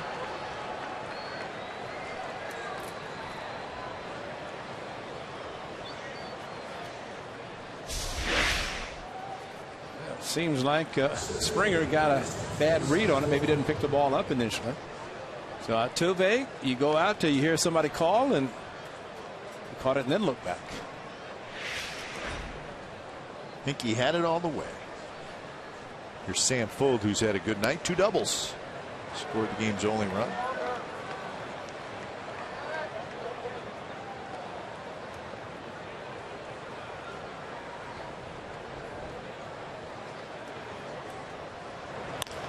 And that one hit to right, but Springer grabs it. Like maybe Fold hit that one off the end of the bat a little bit. Just enough off the end of the bat, right. So the red-hot Kansas City Royals, who are 7-0, and we will see this weekend, should be a lot of fun in Kansas City. They have an off day today.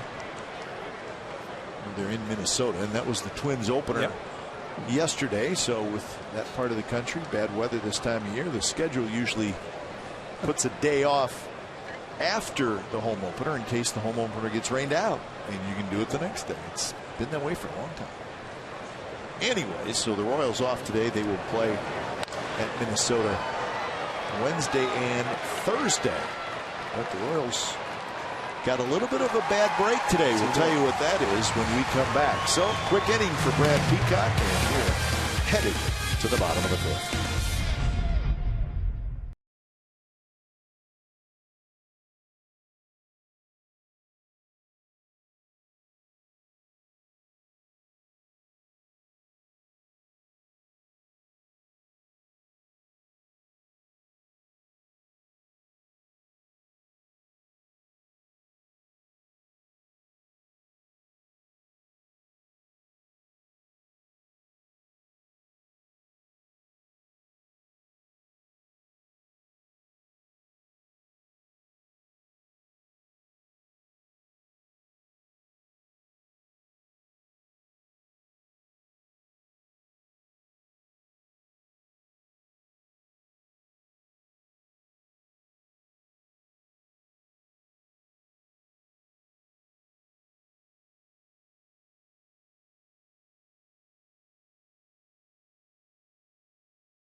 It has been a pitcher's duel. Kendall Graveman, good sinking fastball, just one fly ball out. Meanwhile, good curveball from Brad Peacock to get Josh Reddick. This is the only run. This is a double. Leadoff batter Sam Full down the line. A great job by Canada getting to third base, and Benton Overs gets a hanging curveball deep enough to center field to plate Sam Full, and that is it. 1-0 as we head to the bottom of the 5th inning. So a good night for both pitchers, especially for Graveman. Find out what's possible with AT&T. Call 1-800-PICK-ATT, mobilizing your world. So bottom of the 5th, top of the order, the Astros. First pitch is inside to Jose Altuve. So we were talking about the Royals, Ray. Alex Rios, broken hand, out 3 to 6 weeks. Canna spins around and he's got it. So that's out. Yeah, it's a tough blow, and you could see in the highlight of the replay, and a low light from the Royals standpoint, because Rios is one of their offseason acquisitions, but a lot of guys will have a ball coming, they'll turn away, so they take it on the left side. He tried to get his hand out of the way, and the ball just kept running up and in, hit him on the left hand, and with his hand on the bat, and ended up fracturing it. And he was playing right field for the Royals, so he's going to be out for a while.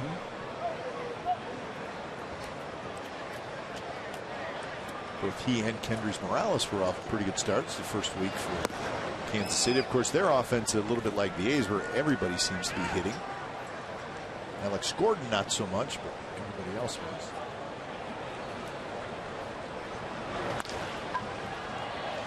Laurie has it on the run, 2 outs. All right, here's our true story brought to you by McDonald's. Thursday, the Cleveland Indians throwing combined no-hitter. Jed Lowry broke it up 9th inning with 1 out. He homered up Nick Hagedorn. So the no-hitter was gone. Indians obviously still won the game. But Jed Lowry did not want anything to do. No hit. Wonder how many writers asked Terry Francona, Tito, 5-run lead, you got a no-hitter on the line. Why would you put your closer in the game?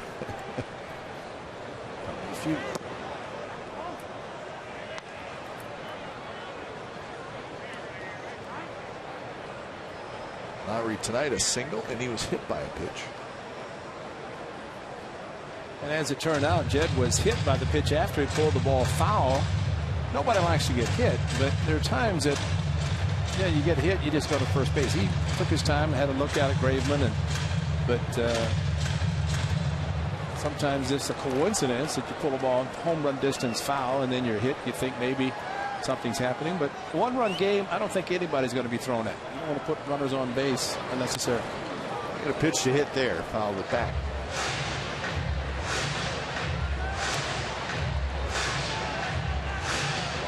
The A's acquired Lowry from his Houston Astros, so this is his 2nd stop with the Astros. He was here in 2012 at 244 in 97 games.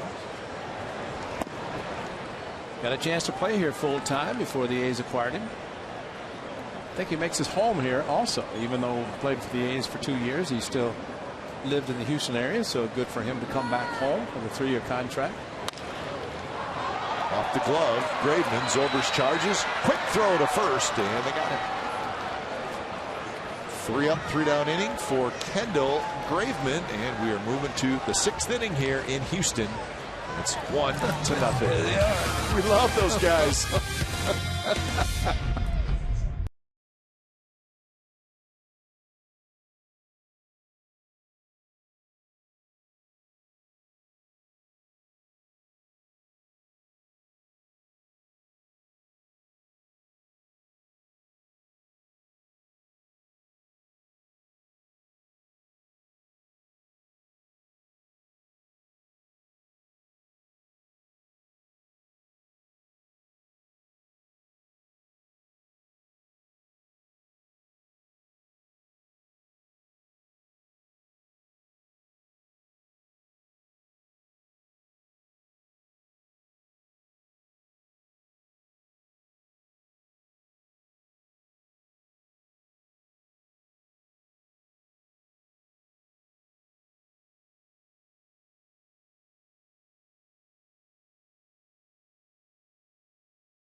Of ticket plans to fit your schedule, as well as the most flexible ticket exchange policies in all of baseball. A's ticket plans provide significant savings off dynamically priced individual game tickets. For more information, oh, look at that race. Call 510-638-GO-A's or visit athletics.com/ticket plans. I think it'd be better to have general admission running in one of those races. I miss general admission. Miss them a lot. Zobrist, Butler, and Davis here in the top of the sixth. 78 pitches for Brad Peacock. I don't know if Adam, our great statistician up here, is going to tell our boys in the truck, but only 15 pitches thrown in that fifth inning. 6 by Peacock, 9 by Graveman. So Peacock had a quick inning, got back in the dugout, but same for Graveman to put Peacock back out on the mound quickly.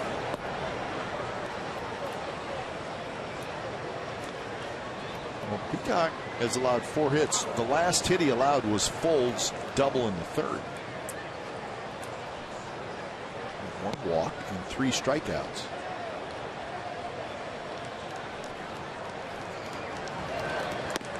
Fastball is high. 3-1. The injury that Peacock coming back from, he had hip surgery in October. That's why he made a rehab start in the minor leagues. In the big leagues now, and he walked Zobrist leading off the 6th inning. Here's our T-Mobile game changer last night. 5th inning, it was Billy Butler's first home run as an A, and it went out of the ballpark. Went between the light stanchions. Out into the night. Well, like the 3 new players last night got a chance to experience the tunnel. And Billy Butler, you know, you'd like to hear and read things about hitters and their approach to the plate. And it's amazing how certain hitters can look for a pitch, and when they get it, they don't miss it. And Butler said he thought Feldman was going to try to throw him a curveball, got him out the previous time. Said, I have a feeling he's going to try to do it again. And he kind of waited. And in order to hit a slow curve, you have to wait back.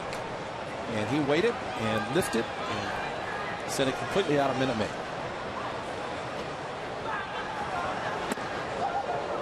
Hit him. Sound like it did. That's Joe Thatcher, sidewinding left-hander.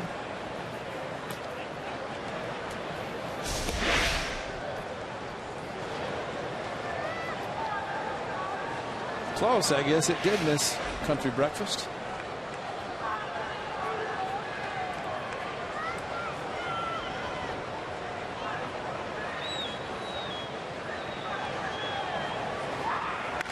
Curve is lined fair, headed for the right field corner. Zobrist digging for third, and Mike Gallego's going to wave him home. And here comes Zobrist. The throw to the plate is late. Zobrist slides, grabs home plate with his hand, and it's 2-0 the A's lead. So what do you do with a hanging curveball?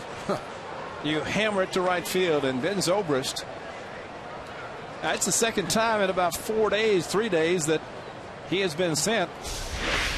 And country breakfast, this hanger, and he just hammered it to right field. Stayed up in his eyes, and that late swing, and that's his patented swing right down in the corner. Springer a little bit of a trouble getting to the ball, and once it came up a little bit short, Zobrist running all the way. Don't stop, just keep running, because Mike Gallego is going to send you, and that is a long run. You can work on running home to third all you want. When you're doing it, it is hard. Takes a lot out of you, but Ben Zobrist was able to score, and even though nobody out, Mike Gallego was going to send him.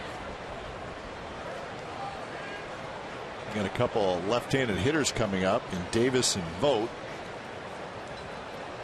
A.J. Hinch has not made a call yet, I do not believe. Did not see it.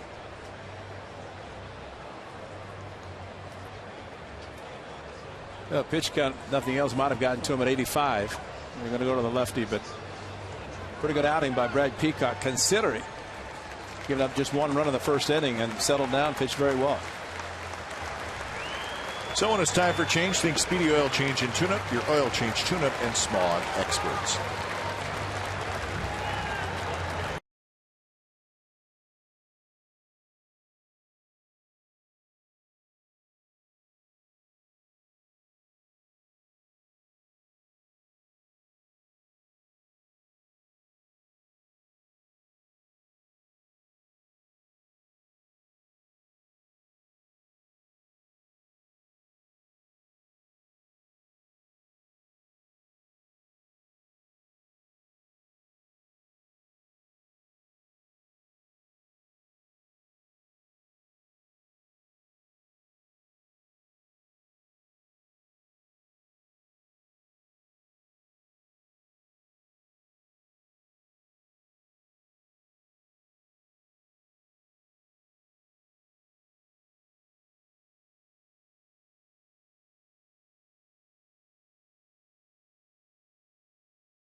Not be reproduced or retransmitted in any form, and the accounts and descriptions of this game may not be disseminated without the express written consent of Athletics Investment Group, LLC.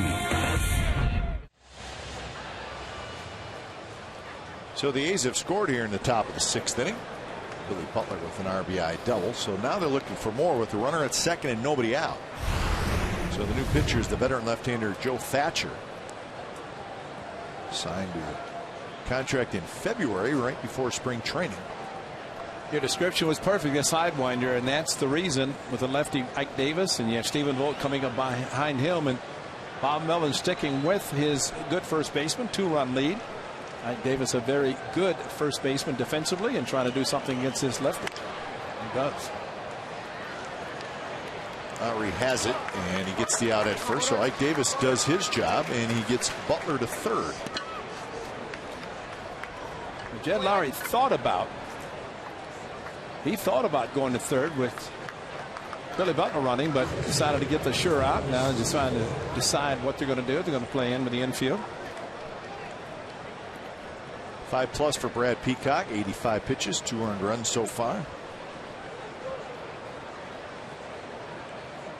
His first of 4 starts last year had 3 walks. This is his first start with 2 tonight, so he is definitely improving. So Stephen Vogt will try to get one through the infield or deep enough in the outfield to get Butler home. Vogt a strikeout, and then he was hit by pitch. Field in. Missed outside, 2-0. Thatcher's been around. There's more action. Pat Neshek starts to throw. And Thatcher's been with the Padres, the Diamondbacks, and then he finished last year with the Angels. That's some good years in San Diego.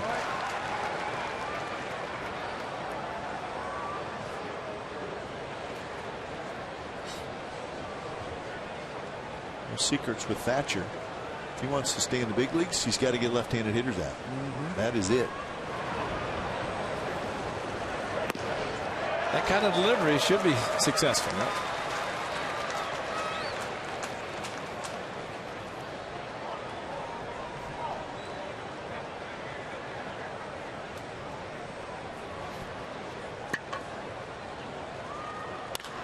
There's a line drive down the right field line, fair ball, base hit, run comes in to score, and Stephen Vogt comes through against a tough left-hander, and it's 3-0. I tell you what, Bob Melvin doing what he just did. Tough lefty comes in, he leaves the 2 lefties in.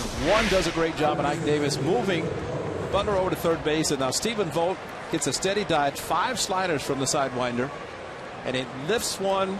That's a little bit of a hanger from Thatcher down in the corner. Very satisfied with a base hit to drive in a big run.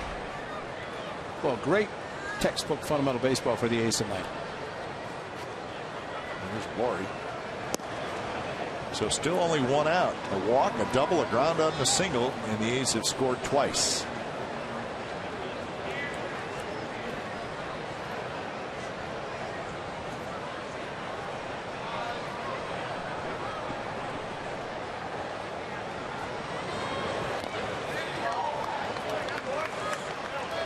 Now with 6 hits in the game, just 3 hits for the Astros.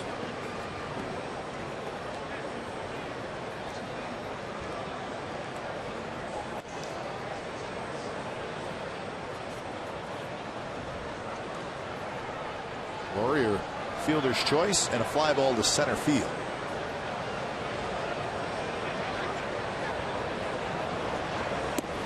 And that missed him somehow way inside.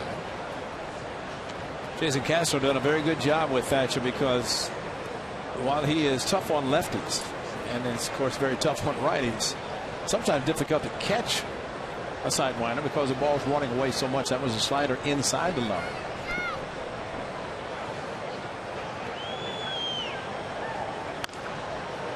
A cue shot. Carter has it, steps on the bag, throws to second. Not in time. Vogt beat the throw. Great. Bad throw by Chris Carter. He made the right play and almost duplicated what he did last night. He had a 3-6 double play. And Lowry, I think they're maybe calling for A.J. Hinch, and they're going to see but the ball got into the hands of Brett Lowry. And Chris Carter had the ball come right to him and fielded it nicely. Throw off line to Jed Lowry. Stephen Vogt going back in, and actually the umpire was blocked, and that's why he called him safe. And I think he was out. If Stephen had gone farther to the right and tagged the bag with his hand, it'd have been okay. But Lowry, I mean, that's simply with the umpire. Tough because they get in the inside part of the field on the grass, and really they can't see whether the tag's applied or not. So we shall see what they're saying in New York. This is a fairly decent look here. Is his foot on the bag? No, looks like his foot, his right leg tucked under him, was still in the dirt before he got to the bag. Remember we talked about this last year, how the slide, but the lead leg is up, goes over the bag. If the lead leg is down and that's the first part of your body to touch the bag, you're safe. Exactly. But you see that occasion with guys where the lead leg goes up over the bag, and in that case, that's what really caused Stephen Vogt to be out. So the call has changed. Vogt is out, but the A's get a couple of runs. Important at this point. So 2-0 as we go to make it 3-0 as we go to the bottom of the 6th.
California.com as our A's insider Joe Stiglitz provides wire-to-wire reporting of the A's 2015 season with breaking news, video, special features, and more only on CSNCalifornia.com. So the A's get a couple important runs to stretch their lead to 3-0 for the rookie Kendall Graveman.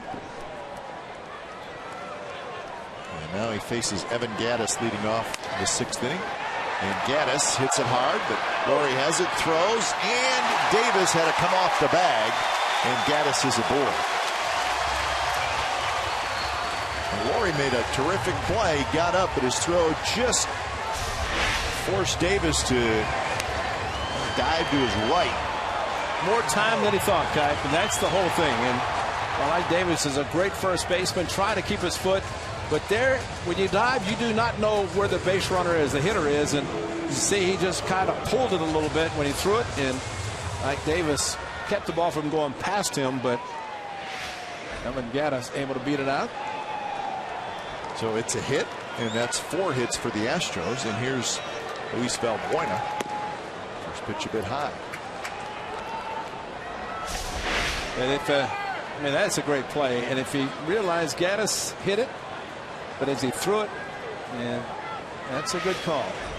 No challenge there. Valbuena takes low, 2-0. Valbuena has struck out and then lined the single to center.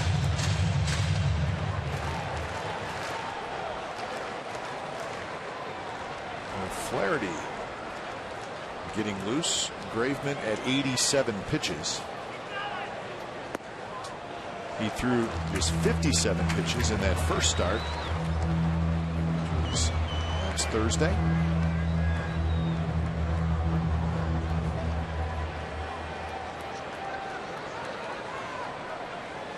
Outfield straight away and deep. And that one in for a strike. Carter to follow. After Carter, it would be Castro.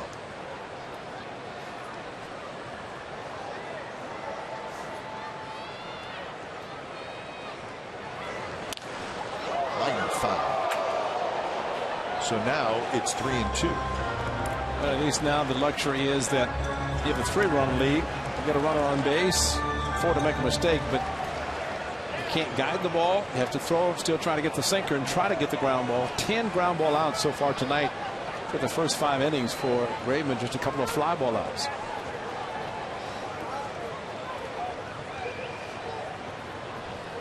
Payoff pitch is cued foul. Rolling down the third baseline.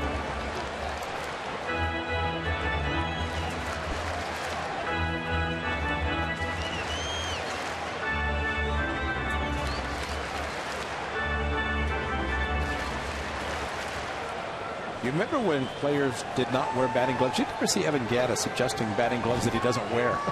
No, he is not doing any of that. But just think of the time to readjust gloves that are already adjusted. And a hanger fouled it right into press row. And make sure our Bay Area press people are okay.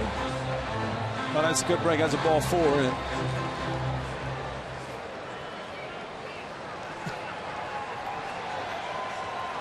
looks like everybody's okay down there. No computers shattered.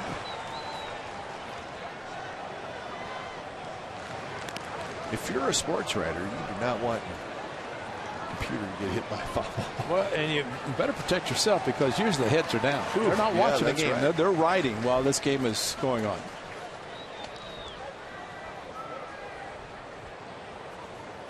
There's the group working hard.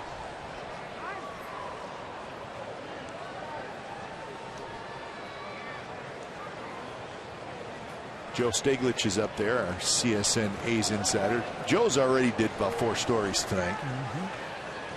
Working on number 5. Another foul ball. This one rolled back behind home plate. So the count remains 3-2. See, look, Joe, I'm telling you, he's on story number 5 just for today. That concrete wall in front of him is not going to protect him even if there's a ball off the top of that wall. Look out, Joe. Look out, Joe.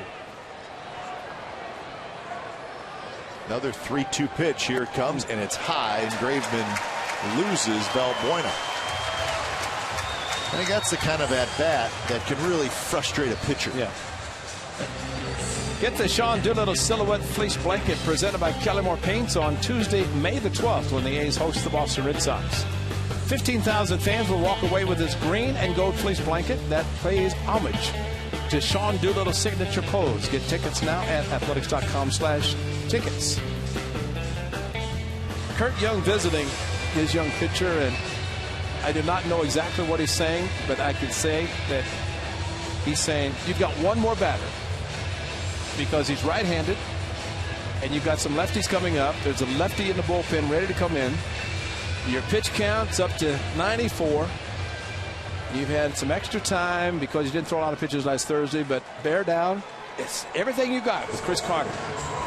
Because he is a tough hitter in the first place. Struck him out twice. But there's the pitches by innings for Graveman, and this is when you look for a little bit of adrenaline. First pitch in for a strike. Get on top and let the ball sink. That ball rode up and in, and glad that Chris Carter at this point has been struggling because that's one that usually does something nasty to. And he got a fastball in. He pops it to shallow right. And that's a big out. Carter is now 0 for 3 today, 1 for 25 on the year. And here comes Bob Melvin. So My partner, Ray Fosse, accurate as always. And we're going to get a lefty on lefty with Castro and then Rasmus coming up. So 5 1/3 innings from Kendall Graveman, and the youngster did good today. Worked himself out of some jams. He's got a chance to get a win. We'll be back.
T-shirt Saturday, April 25th, when the A's take on the Houston Astros. 20,000 fans will receive the creative T-shirt courtesy of Grant Thornton LLP, which features Sean Doolittle, Coco Crisp, and Sonny Gray. And I figured out what an emoji is, Kite. Yeah. A-moji. That's what you're seeing right there, an A-moji. But that's right. See, next time I send you a text, I'm going to put a little smiley face next to Emoji. A-moji. Yeah, see? We're getting away an A-moji. Emoji. We're talking about an emoji, right? Exactly. Kendall Graveman looking for a double play. Yes. Looking for his first win. Good outing for him. He'll get to watch and hope his bullpen can do some serious damage to this team and get some big outs. So when it's time for change, think Speedy Oil Change and Tune-Up. Your oil change tune-up and smog experts. O'Flaherty coming off the game where he gave up the home run to Weeks. So he's trying to bounce back from that. 4th appearance overall. Castro takes a strike. I think the relievers realize that a lot of emphasis is put on the bullpen, because it's unlikely that pitchers are going to go deep in the game. You hope you have a big lead, but you're going to be these types of games, and you're going to have to get the production that the A's are expecting to get from the guys in the bullpen. Good pitch there. In on the hands of Castro.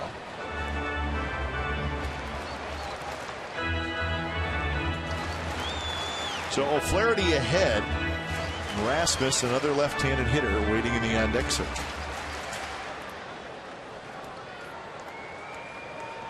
Rasmus last year, and last couple of years with the Blue Jays, played against everybody, lefties and righties. Yeah. We'll see what A.J. Hinch decides to do.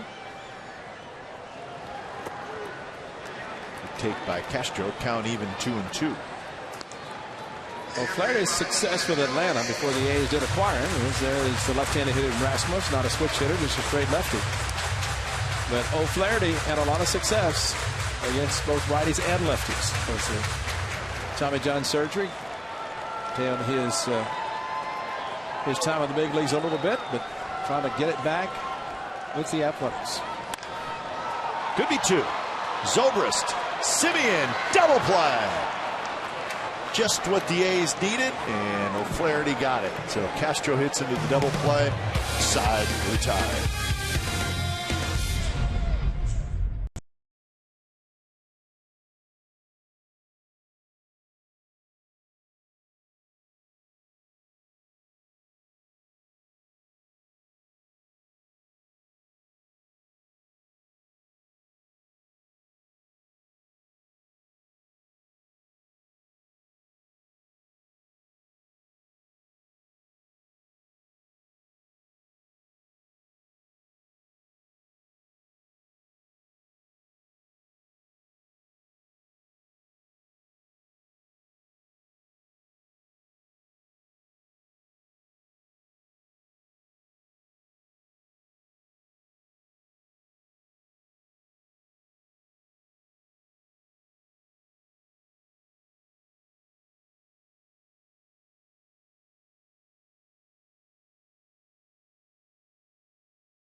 Good pitches and gets Castro to hit it on the ground. Another 2-2 and a very good pitch. Rolled over on the pitch and bends over. Nice feed to Marcus Semien. Plenty of time and a 4-6-3 tailor-made double play. And exactly what Kendall Graveman was hoping for. He leaves 5 1/3 innings with no runs given up, just 3 hits, and a big double play turn by those guys. And thought Marcus Semien last night very nicely done in the interview, and he said, you know, Ben and I are both very low key. But we have Brett Laurie over third base, so he kind of makes up for it.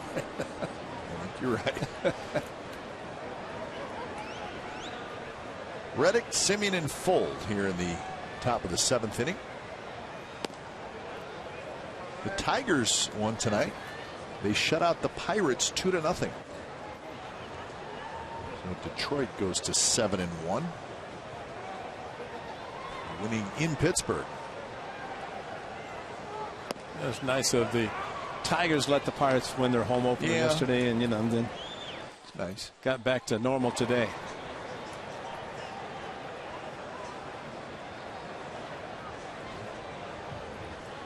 So 3-0 to Reddick, and that's a strike. Shane Green, the right-hander that the Tigers acquired in a 3-team deal. He was with the Yankees last year. He's off to a great start tonight. He had 8 innings of shutout baseball, gave up just 3 hits. Slowly hit, barehanded, throw to first, and did Carter keep his foot on the bag? He did, says Tim Wilkie. So Reddick, kind of a check swing roller, and Valbuena made a nice play. But it took the bare hand by Valbuena to get him out, because a little slow out of the batter's box, but Valbuena, good play, and even better for Chris Carter to keep his foot on the bag. And that's why the call by Tim Wilkie was exactly right.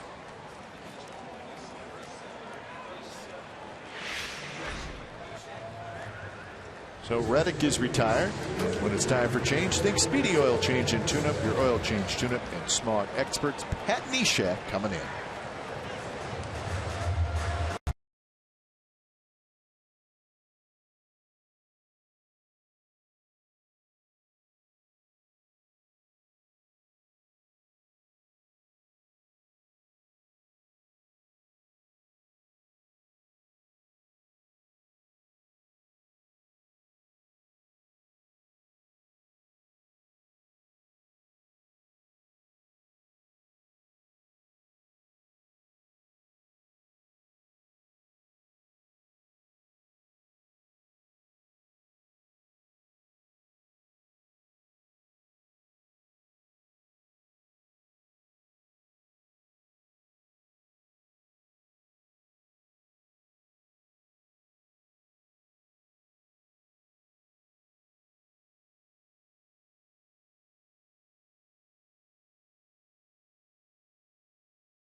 Astros bullpen to face Marcus Semien. Neshek, one of the big free agent signings for the Astros. A 2-year, $12.5 million deal with a club option for 2017. Could be happy for him too, because A's had him in Oakland and pretty much out of baseball last year. The Cardinals had him invited to spring training and ended up making the club. Had a phenomenal season, was an all-star, went back to Minnesota where his brother was a ball boy down the left field line, and all the good things happening, and then he signs a big contract with these Astros. Last year he was 7-2 with a 1.87 ERA, 71 games and 6 saves. He was terrific for the Cardinals. Neshek now 34 years old.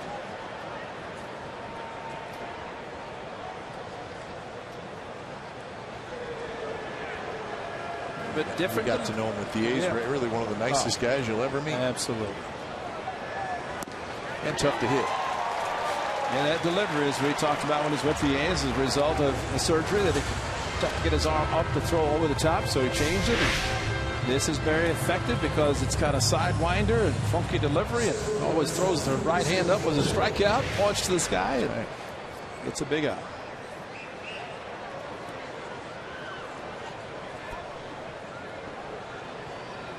I don't think he does it on purpose. I just think once the ball leaves his hand, he just doesn't know where his arm goes. And just check the right arm, how he finishes, and I think maybe it's only in a strikeout. I don't know. That time he didn't do it, but I think you're right. Maybe he just doesn't know where it's going to end up. But he did have some difficulties with lefties, and of course a changeup usually from a sidewinder righty to a lefty is a good pitch. There it goes. Right when we were talking about it, he stopped you. Well, but he does it this time because he starts and then goes under and then watches right arm. Maybe it's on strikes only. There it is. No, there's the changeup. That was a good one. Yeah. And that's all arms and legs, and he pulled the string. Watch this. Just hurried up and floated it in, got the corner.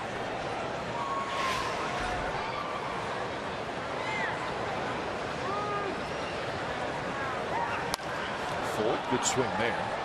Okay, Sam Fold has had some good games for the A's. Remember, back-to-back games to start the season at triples. Could have had one on Sunday, the big comeback by the Athletics, but ball down the right field line. He was thinking about third, but the two runners, Simeon, the trailing runner, had to make sure he was going to try to score. Sam Fold has found a way to make contact, and that's always important, especially leadoff position. And that's not a routine ground ball to VR. He struggled and made an error and opened up a 3-run inning for the Athletics. Another 1-2 pitch. And this one again sliced down left field.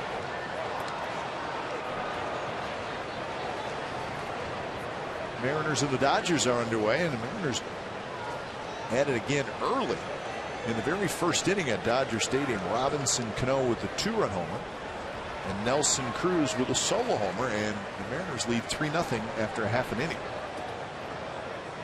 Robinson Cano's first home run. Yeah. He had been struggling hit-wise anyway. He may be heating up. Nelson Cruz is hot. Cruz now with 5 home runs. All in the last Saturday, Sunday, Monday, Tuesday, all in the last 4 days.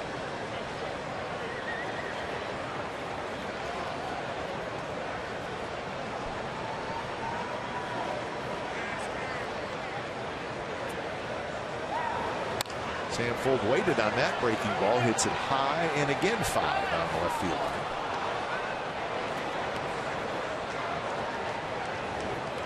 A lot of souvenirs for these fans, and you get some disappointed, upset people that are not getting a souvenir. Sam keeps giving them chances. You might be thinking about the changeup that was thrown to him. One that floated in was called a strike.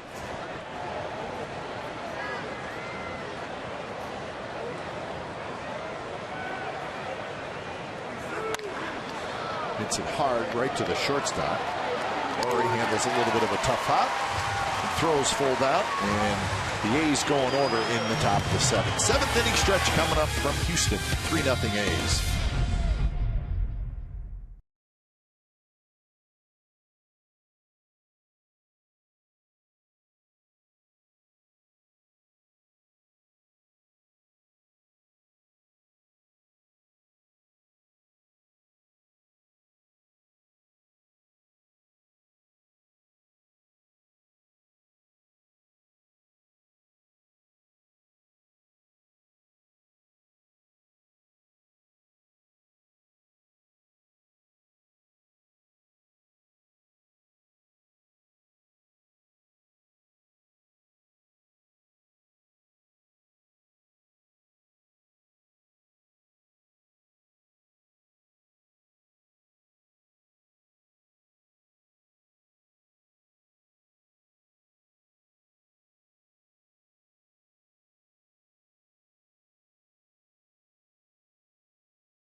Now with Sportsnet Central, it's brought to you by Hyundai, and it's coming up tonight at 10:30 on our sister station, Comcast Sportsnet Bay Area. We'll have all the highlights and clubhouse reaction from our game here in Houston.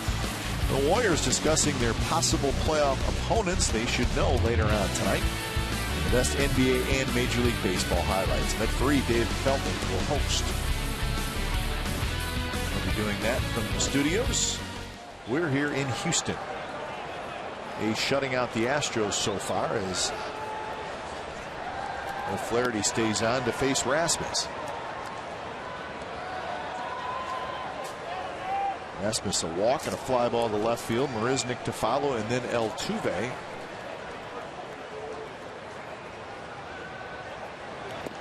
Inside, 1-1.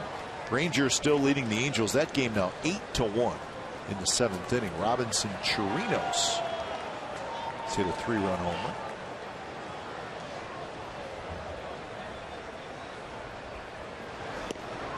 One attempt. Rasmus missed it. Dan Otero getting loose. We could see him later this inning. Well, but Scott Kazmir going 6 innings last night. Good job by the A's, by Melvin Kurt Young, using one reliever per inning, 7th, 8th, and 9th. Not really taxing them, so they're all available tonight. Vaughn, Otero, and Chavez last night. How about those 4 wins? 38-1.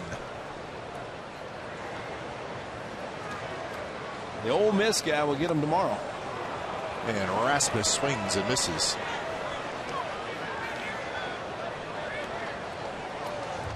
Not a great at bat for Colby Rasmus. Yeah, that's maybe future might not see him playing so much against lefties, because he was flailing at a cutter slider down or away.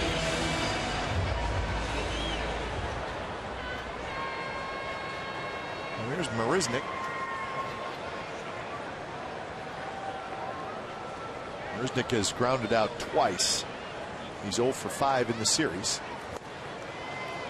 O'Flaherty, off speed pitch, perfectly placed on the outside corner.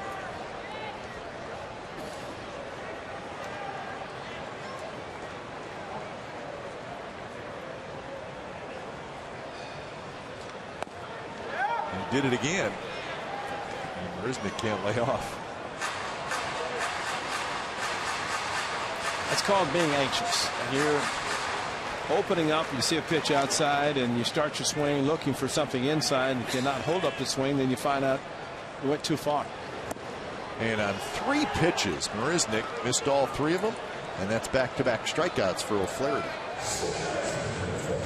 Well, whatever he's throwing up there, Ray, it's working. Well, that's a little backdoor cutter that he took enough off the pitch that even though it was out of the strike zone, the off-speed part of it maybe helped out.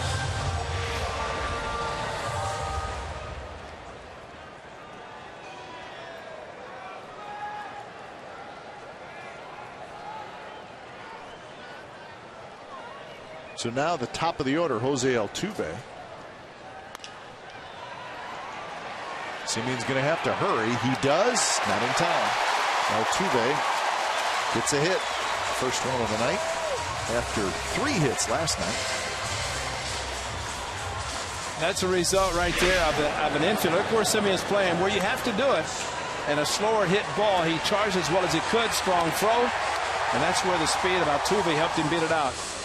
But you know, we talked last year, Kampa, how the cut on this dirt in the infield seemed to be bigger than park. So when an infielder plays at the cut of the grass and the dirt, he's playing deeper here than maybe in some other parks. So you play deep. That was not really a very hard hit ball. Simeon made the play as well as he could. Just could not throw out the speedy Altuve.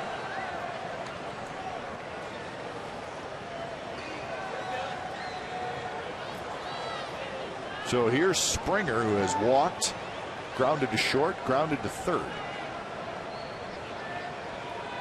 Springer 4 hits in 28 bats this year. He swings and misses. So O'Flaherty's getting those right-handed hitters to chase on that outside corner. I think the A's are fortunate in O'Flaherty that the right-handers are not trying to hit the outside pitch to right field. They're trying to open up and pull everything. that. He's opening up, and you stay out there until he makes an adjustment. And when a team is struggling and team one's base runners trying to open up his 2-run home run with pitches outside, that's really not something that a manager, A.J. Hinch, in his first year wants to see from his right-hander. Altuve runs, swing and a miss. Springer chases, and O'Flaherty gives up that infield hit, but he strikes out 3. And we are through 7, and the A's shutting out the Astros 3-0.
Teachers that make a difference. Visit csncalifornia.com and vote. The winner receives $20,000 for his or her school.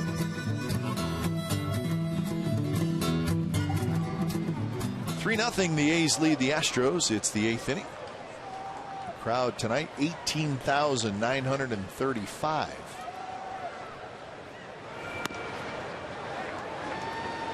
Last night 19,000 last night, so just a shade smaller tonight.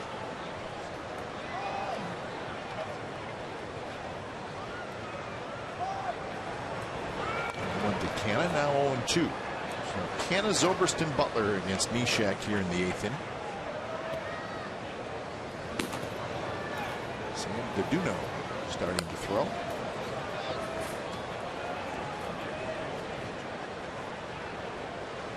Neshek got the final 2 outs in the 7th inning.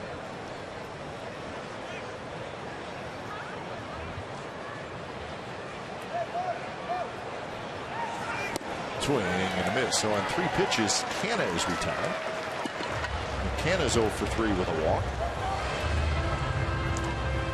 Well, we have seen Mark Canna shorten up a little bit more with 2 strikes this time, though. He swung big. Pat Neshek with a movement, a little bit extra on the fastball, and he gets the strikeout.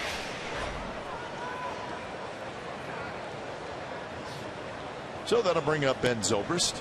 Just saw today where Matt Harvey started today for the Mets, which if you're in New York and you're a Mets fan, that is a big deal. Yep. The reason I bring it up, Ray, is he missed all of last year with Tommy John surgery. Terrific young pitcher. I mean, he's lights out. So today was his first start at Citi Field, and it would be over a year, right? His first start this year was on the road, so it's his first home start. He won 39,000 at Citi Field on a Tuesday night. How about that? Yeah, I was watching the day, and they were talking about him, and they figured it's going to be between 30 to 40,000, so they were closer to the 40, and very impressive. Zobrist hits one very high left center field. And that's the second out. Remember, what do they call it? Dark Knight? What is it? The Dark Knight. The Dark Knight. Remember on Friday night during the A-Team, post-game show, we were talking about pitchers that home fans come out to see, and there's not a lot. That's Felix right. Hernandez, that's a big deal when he pitches. Sure.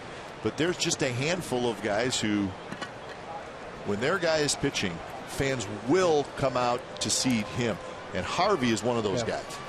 And Kipe, I don't know if the Ryan Express is a couple of booths over. I'd come to see Nolan Ryan was one that every time he pitched, of course, the father of Reed Ryan, who's the president of the business operations at Nolan, who was with the Texas Rangers, and there he is, the Hall of Famer. And I would pay to watch Nolan Ryan pitch every time. I wouldn't want to try to hit against him, which I tried and was not very successful. But 7 no-hitters, 7 different catchers.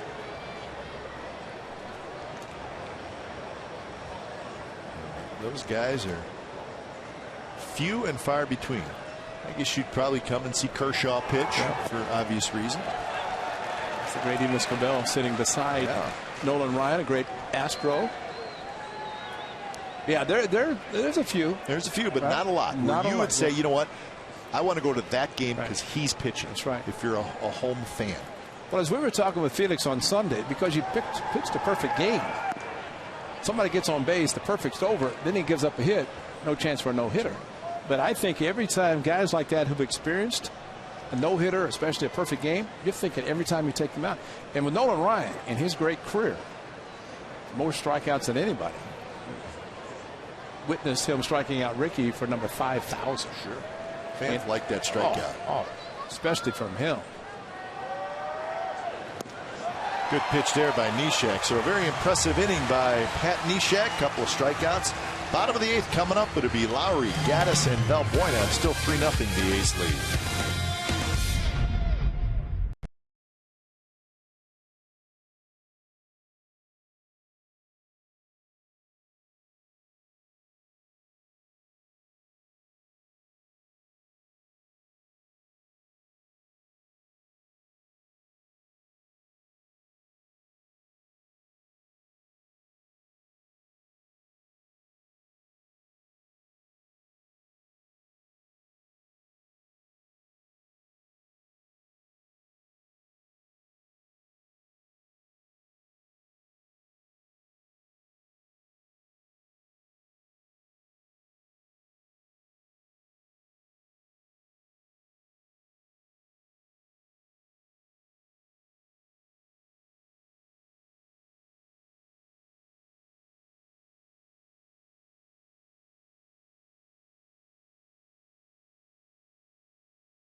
Still some work to do. They lead 3-0. Kendall Graveman worked into the 6th inning. He pitched in traffic a little bit, but was able to make the big pitches when he needed to. Butler with an RBI double. Zobrist has knocked in a run. He has scored a run. Sanford with a couple of doubles. And the Astros offense has been miserable so far this year, and it has continued tonight. Dan Otero comes in when it's time for change. Think Speedy Oil Change and Tune-Up. It's your oil change, tune-up, and smog expert. So Otero takes over for O'Flaherty. And how about Eric O'Flaherty? Inning and 2/3, gets a big double play, ends up with 3 strikeouts. So a very nice performance by Eric O'Flaherty. Gentry comes in the game. Canna's out. Gentry in.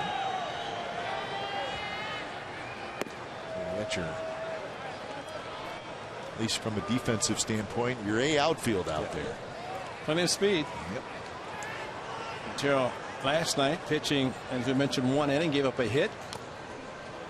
And Really, if you have a taxed bullpen, as A.J. Hinch knew from Sunday's game when they went 14 innings in Arlington, that the bullpen can be worn down a little bit. So what Bob Melvin did last night is A.J. had to use his whole bullpen on Sunday to get the win. Last night, 1 inning apiece for 3 relievers. And when you do that, you throw about 15 pitches, all it means is you get some work in and you're ready to go the next night. So Otero pitched last night, backs it up again tonight, and trying to get through the 8th inning.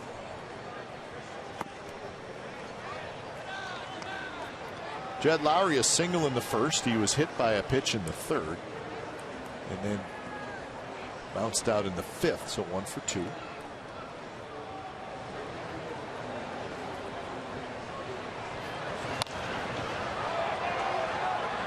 Remains 2-2.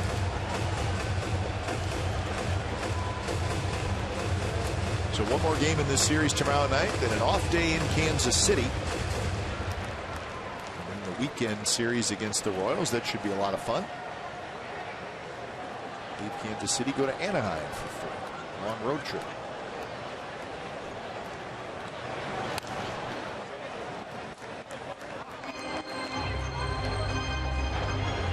First 2 road trips for the A's this year are 3 city trips. But then that's it. I don't think there may be one late in the year. 3 city trip. Well, having 5 in 1 year as they did last year, that's first 5 of the year. Yeah, that's plenty. And now a full count. Was 0-2, gone to 3-2.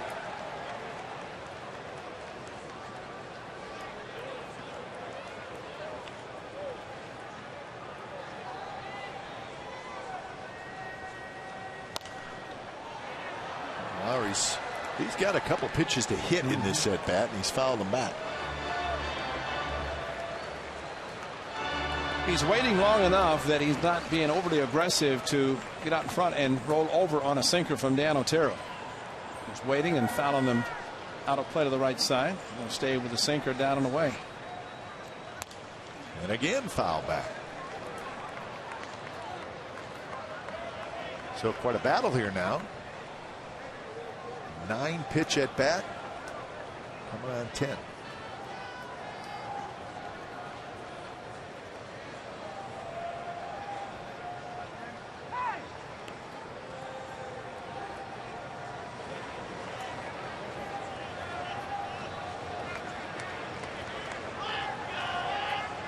He stays away or tries to go inside and run the fastball. He'll stay away. And he got it. So good battle, and Otero just stayed with it.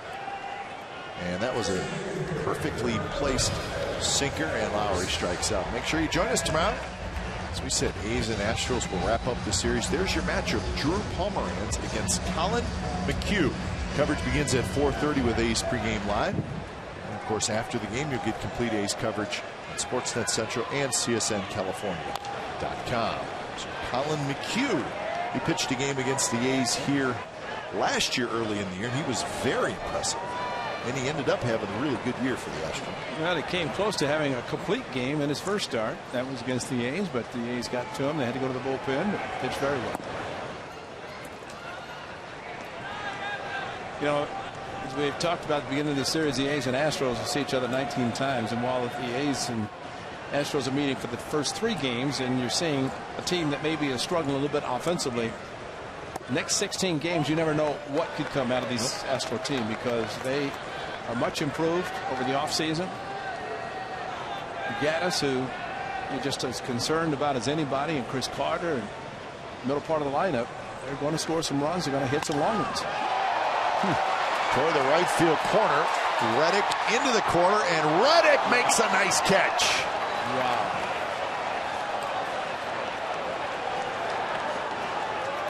Well, he got over there, but it was still a difficult play, and he made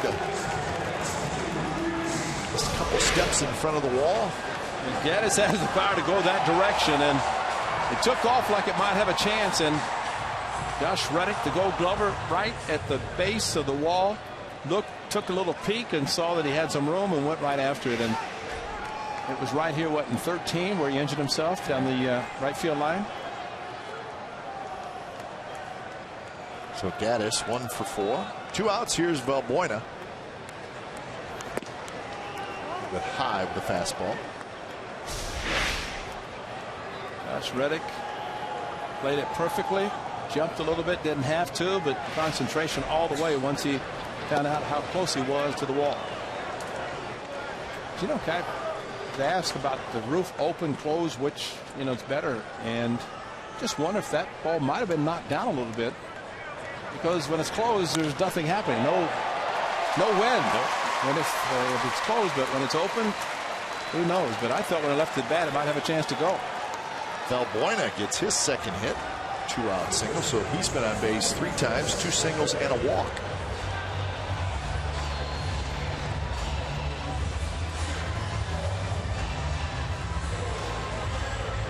So Carter is the hitter. Kurt Young's going to trot out. The A's are 4-4 entering play tonight in 8 games, and we've talked about the blowouts and different scores. The A's do not have a save yet. Nope. 8 games without a save, and of course this is at this point save situations. The A's can take to the 9th inning with at least the 3-run lead. Big Chris Carter, though, always dangerous at the plate, and we shall see what's going to happen if they get to the 9th. And it is Fernando Abad, maybe up for Castro as O'Flaherty was. And Castro came up in the 5th inning, 6th inning maybe. Strike to Chris Carter. Carter 2 strikeouts and a pop out. And he is 0 for 6 in the series. 1 for 25 on the year. Very close, 1-1. So Carter really struggling.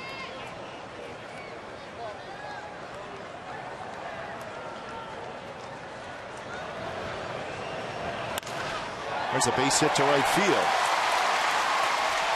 That may be the kind of hit that gets a power hitter going, even though it's a base hit the other way. But Carter waited. And he just hit it hard into right. So now the tying run will come to the plate here in the 8th. Stayed inside, and he is capable of hitting home runs to right field. Though with a big hole on the right side. Shot for single, and when he makes contact, the ball jumps off his bat. Looks like Fernando Abad is going to be called in to face Castro, just as O'Flaherty was. No double play needed now, just 1 out to get out of the inning. So Otero gets a couple of outs, gives up a couple of hits, and we'll be back.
Is brought to you by Toyota, Let's Go Places, and by Xfinity, home of the most live sports.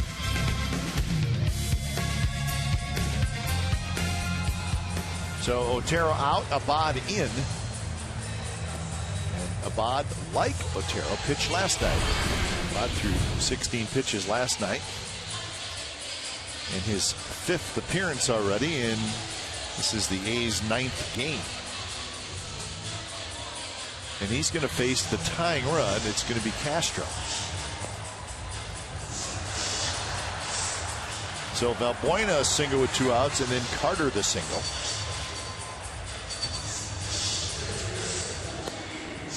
Great job by O'Flaherty to induce a double play off the bat of Castro. Abad, the big sweeping breaking ball, and got the Bugs Bunny changeup. Of course, a good fastball. Situational pitching, that's what it's all about from the bullpen, and trying to get to the 9th inning.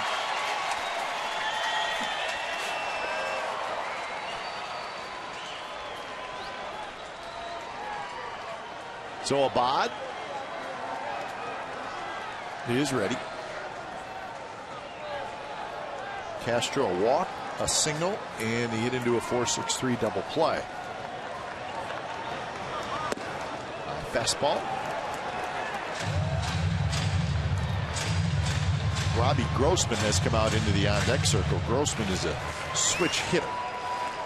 That's Colby Rasmus' spot. A's hope that it doesn't get that far.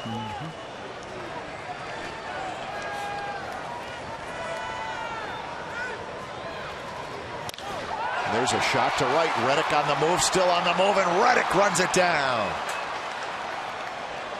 So Castro hit it well, but Reddick putting on a show in right field, and that was a big play. So 2 stranded, and we're headed to the 9th. 3-0 the A's lead.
Authenticated memorabilia behind Section 120. Items include game used or signed baseballs, jerseys, bats, bases, and more. You can also shop online at athletics.com/game-used. Portions of proceeds benefit the Oakland A's Community Fund. Come to Texas, they play cowboy music. Yep. Larry's got it all. Sam Duduno is the new pitcher for the Astros. Duduno's first pitch to Davis. Drops in first strike. Davis, Bolt, and Lord. A couple of games for Duduno. He's got a save. He got the save in that 14-inning win on Sunday. Yeah, it wasn't Gregerson who got the save because he pitched earlier.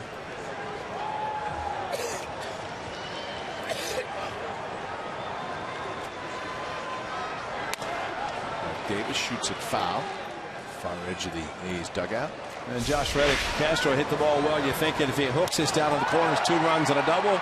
It was hooking, but Josh Reddick, a great jump on the ball. So 2 very good plays by Reddick in the 8th inning. And Fernando Abad very appreciative of his defensive play in the outfield. Now, you talk about you hit the ball in the air, a pretty good chance it's going to be tracked down by somebody in the outfield. Mike Davis strikes out.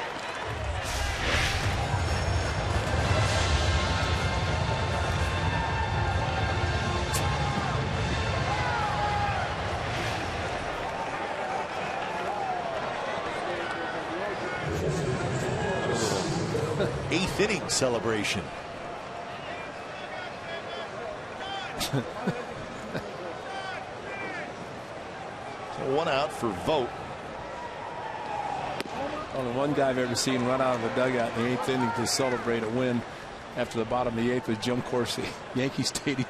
He ran out of the dugout. Everybody go, "What are you doing? It's the 8th inning, Corsi." Dinner reservation.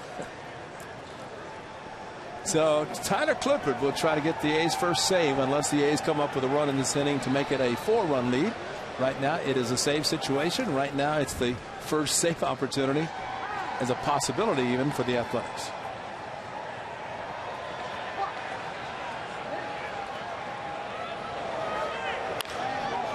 Vogt hits it hard past Ty Waller. Vogt tonight a strikeout, a hit by pitch, and an RBI single, his 6th RBI of the year.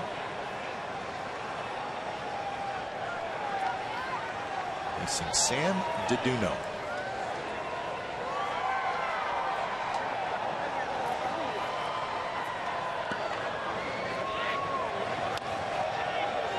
Cue shot, short hopped by Lowry, 2 outs. So Vogt now 1 for 3. And here's Laurie.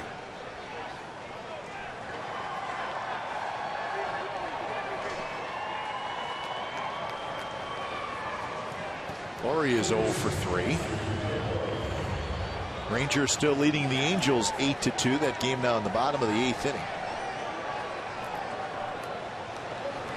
So teams will play tomorrow. Angels will have Thursday off, and Laurie's hit, and let's hope he's okay, and it looks like he is. As a breaking ball, actually fortunate the ball didn't hit the bat. But a breaking ball, he was going after it, and it came in. Hit it in the left hand, and even on the breaking ball, it's got to feel it, but he might have broken the ball.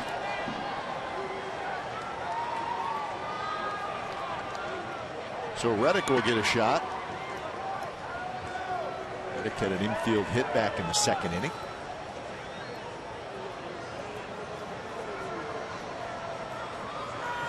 There he runs, and he's going to make it without a throw. Laurie gets himself into scoring position. See guys do that occasionally. You're going to hit me? Fine. I'm going to steal a bag. That's right. Even though it's a curveball. Yeah, they showed Mookie Betts, who with a shift on for Big Papi yesterday, stole second, realized nobody was at third with the shift. So they took off to third. But I remember Johnny Damon did it in the World Series. I think it was against the Phillies, and they had a shift on, and he stole second. And ended up going to third because nobody was there. So you figure you're going to employ a shift, you better have somebody be able to cover third on the stolen base, or at least think about it. The guy with speed is going to take off. And Mookie Betts did it yesterday. He had quite a day. He looks fairly special. Scribner now up. Ray, I got that as the A's first stolen base of the year. That's exactly right. It's game 9. That's right. More since 2013. Josh Reddick drives him in, and it's a 4-run lead. It's going to be Evan Scribner in the bottom of the 9th. Otherwise, Clippard would come in.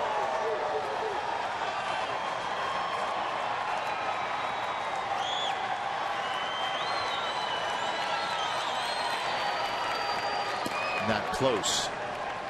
So I was saying the Angels will have Thursday off. The Angels will be here in Houston for the weekend. The Rangers this weekend will be at Seattle. And that's what the rest of the AL West will be doing. as the A's are in Kansas City. Reddick just got a piece.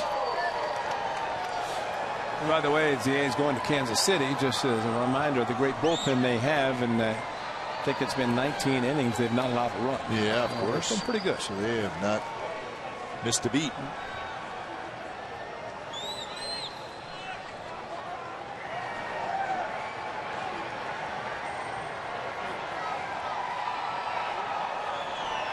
Two-two pitch again, rolled foul into the Astros dugout. They like to see the aggressiveness and the good at bat in Josh Reddick with the runner in scoring position, trying to find a way to get the ball to the outfield and bring in another run and forget about a save opportunity. Just a matter of getting them in. Never want to give away an at bat. And watching Josh Reddick battle in this at bat, he was doing his best, and especially third baseman has to play close to third. The whole left side of the infield is open for Reddick to go that way. And that's a base hit. And here comes Laurie digging around third. The throw to the plate is not in time.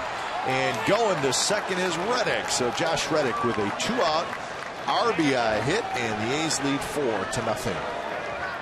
A good base running all around by the A's, with Laurie getting the stolen base and then hustling around to score. Off-speed pitch, and Reddick a very good at bat with a shift, and he got through the shift.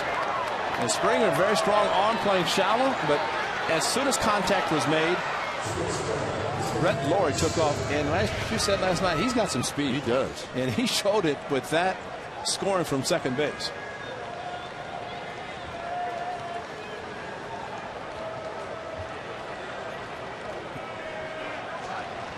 Now Simeon gets in that bat.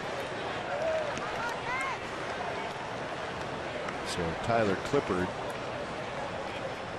will not get a save opportunity. He pitched back-to-back games over the weekend and threw a lot of pitches, so this is probably not a bad idea.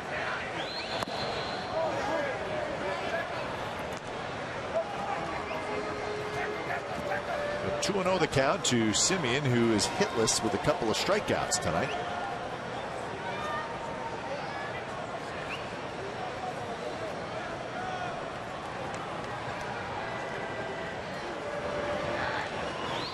Swing and a miss. Get to a pitch from him to do now.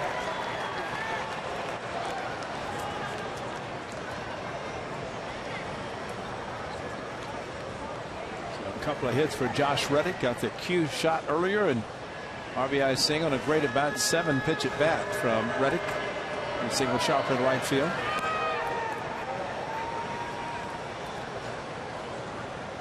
So 3-1 is the count. Duno got the first two guys quickly. The hit by pitch has changed everything.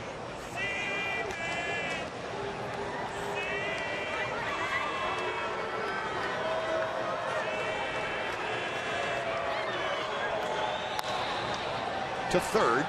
Valbuena juggles, throws in time. Side retired. RBI hit for Reddick. So bottom of the ninth coming up. It's the A's 4 and the Astros nothing.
His first major league win. Outstanding outing. 5 1/3 innings for the young right-hander. And pitching very well. 10 ground ball outs.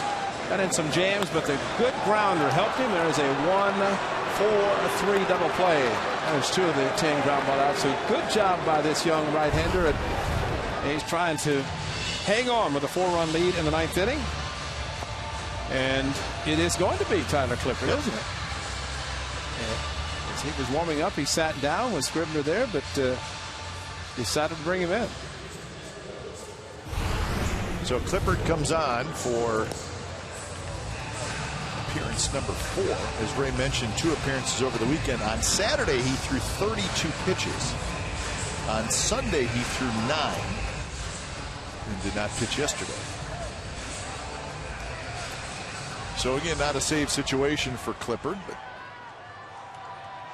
the A's are looking for their 4th shutout of the year and looking for their 5th win overall.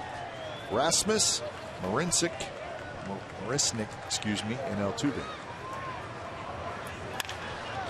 First pitch into the shift. Zobrist well out onto the right field grass, and Rasmus is 0 for 3 with a walk.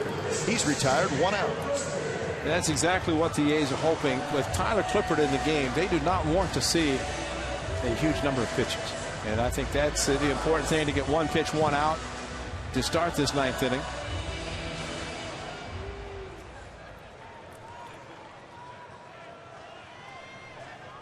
So here's Marisnik.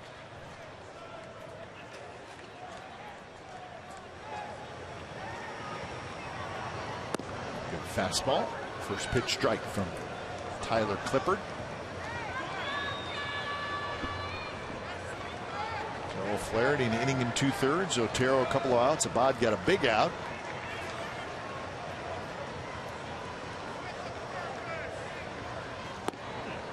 And Flaherty. The Castro at bat in the 6th inning was a huge at bat. Well, Flaherty came in and he got Castro to hit into a 4-6-3 double play with 2 on and 1 out. And it's a 3-0 game at that point.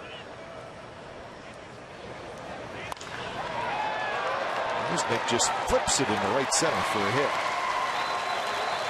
Clippard kind of standing there like, seriously? Because he threw a pretty good pitch. He did. Good curveball, backed it up after the previous one was a strike, and actually right over the top. Good rotation. Marisnik. And might have thought the ball was going to be caught, but Sam Fold, call him Super Sam all you want. That's a little bit too much for him to try to get to.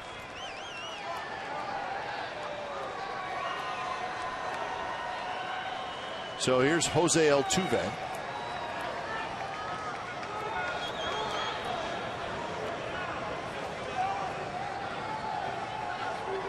Altuve is 1 for 4. The thing with Altuve, and he's a leadoff hitter, lots of speed, but he's not a slap hitter. And he's really not a patient hitter. I mean, he'll chase a little bit, but he has the ability to still get the barrel of the bat on the ball, even pitches that are out of the strike zone. He's not choking up at all. He's letting it rip.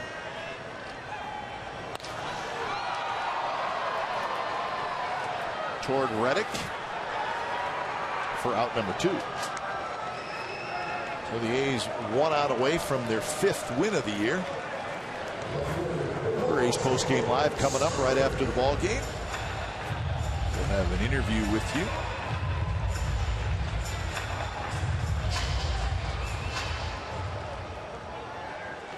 Maybe we'll talk to that young man, Kendall Graveman, who's 1 out away from getting his first major league win. Well, it's nice that he got his treatment after pitching, back out in the dugout to watch and hopefully be going out to celebrate. Talking about all those first home runs by Canna, got the ball, and these guys get the first hit. Well, for a starting pitcher or a pitcher to get his first major league win, that's also big. And might get the lineup card, might get a lot of things if can do it. And he's hopeful.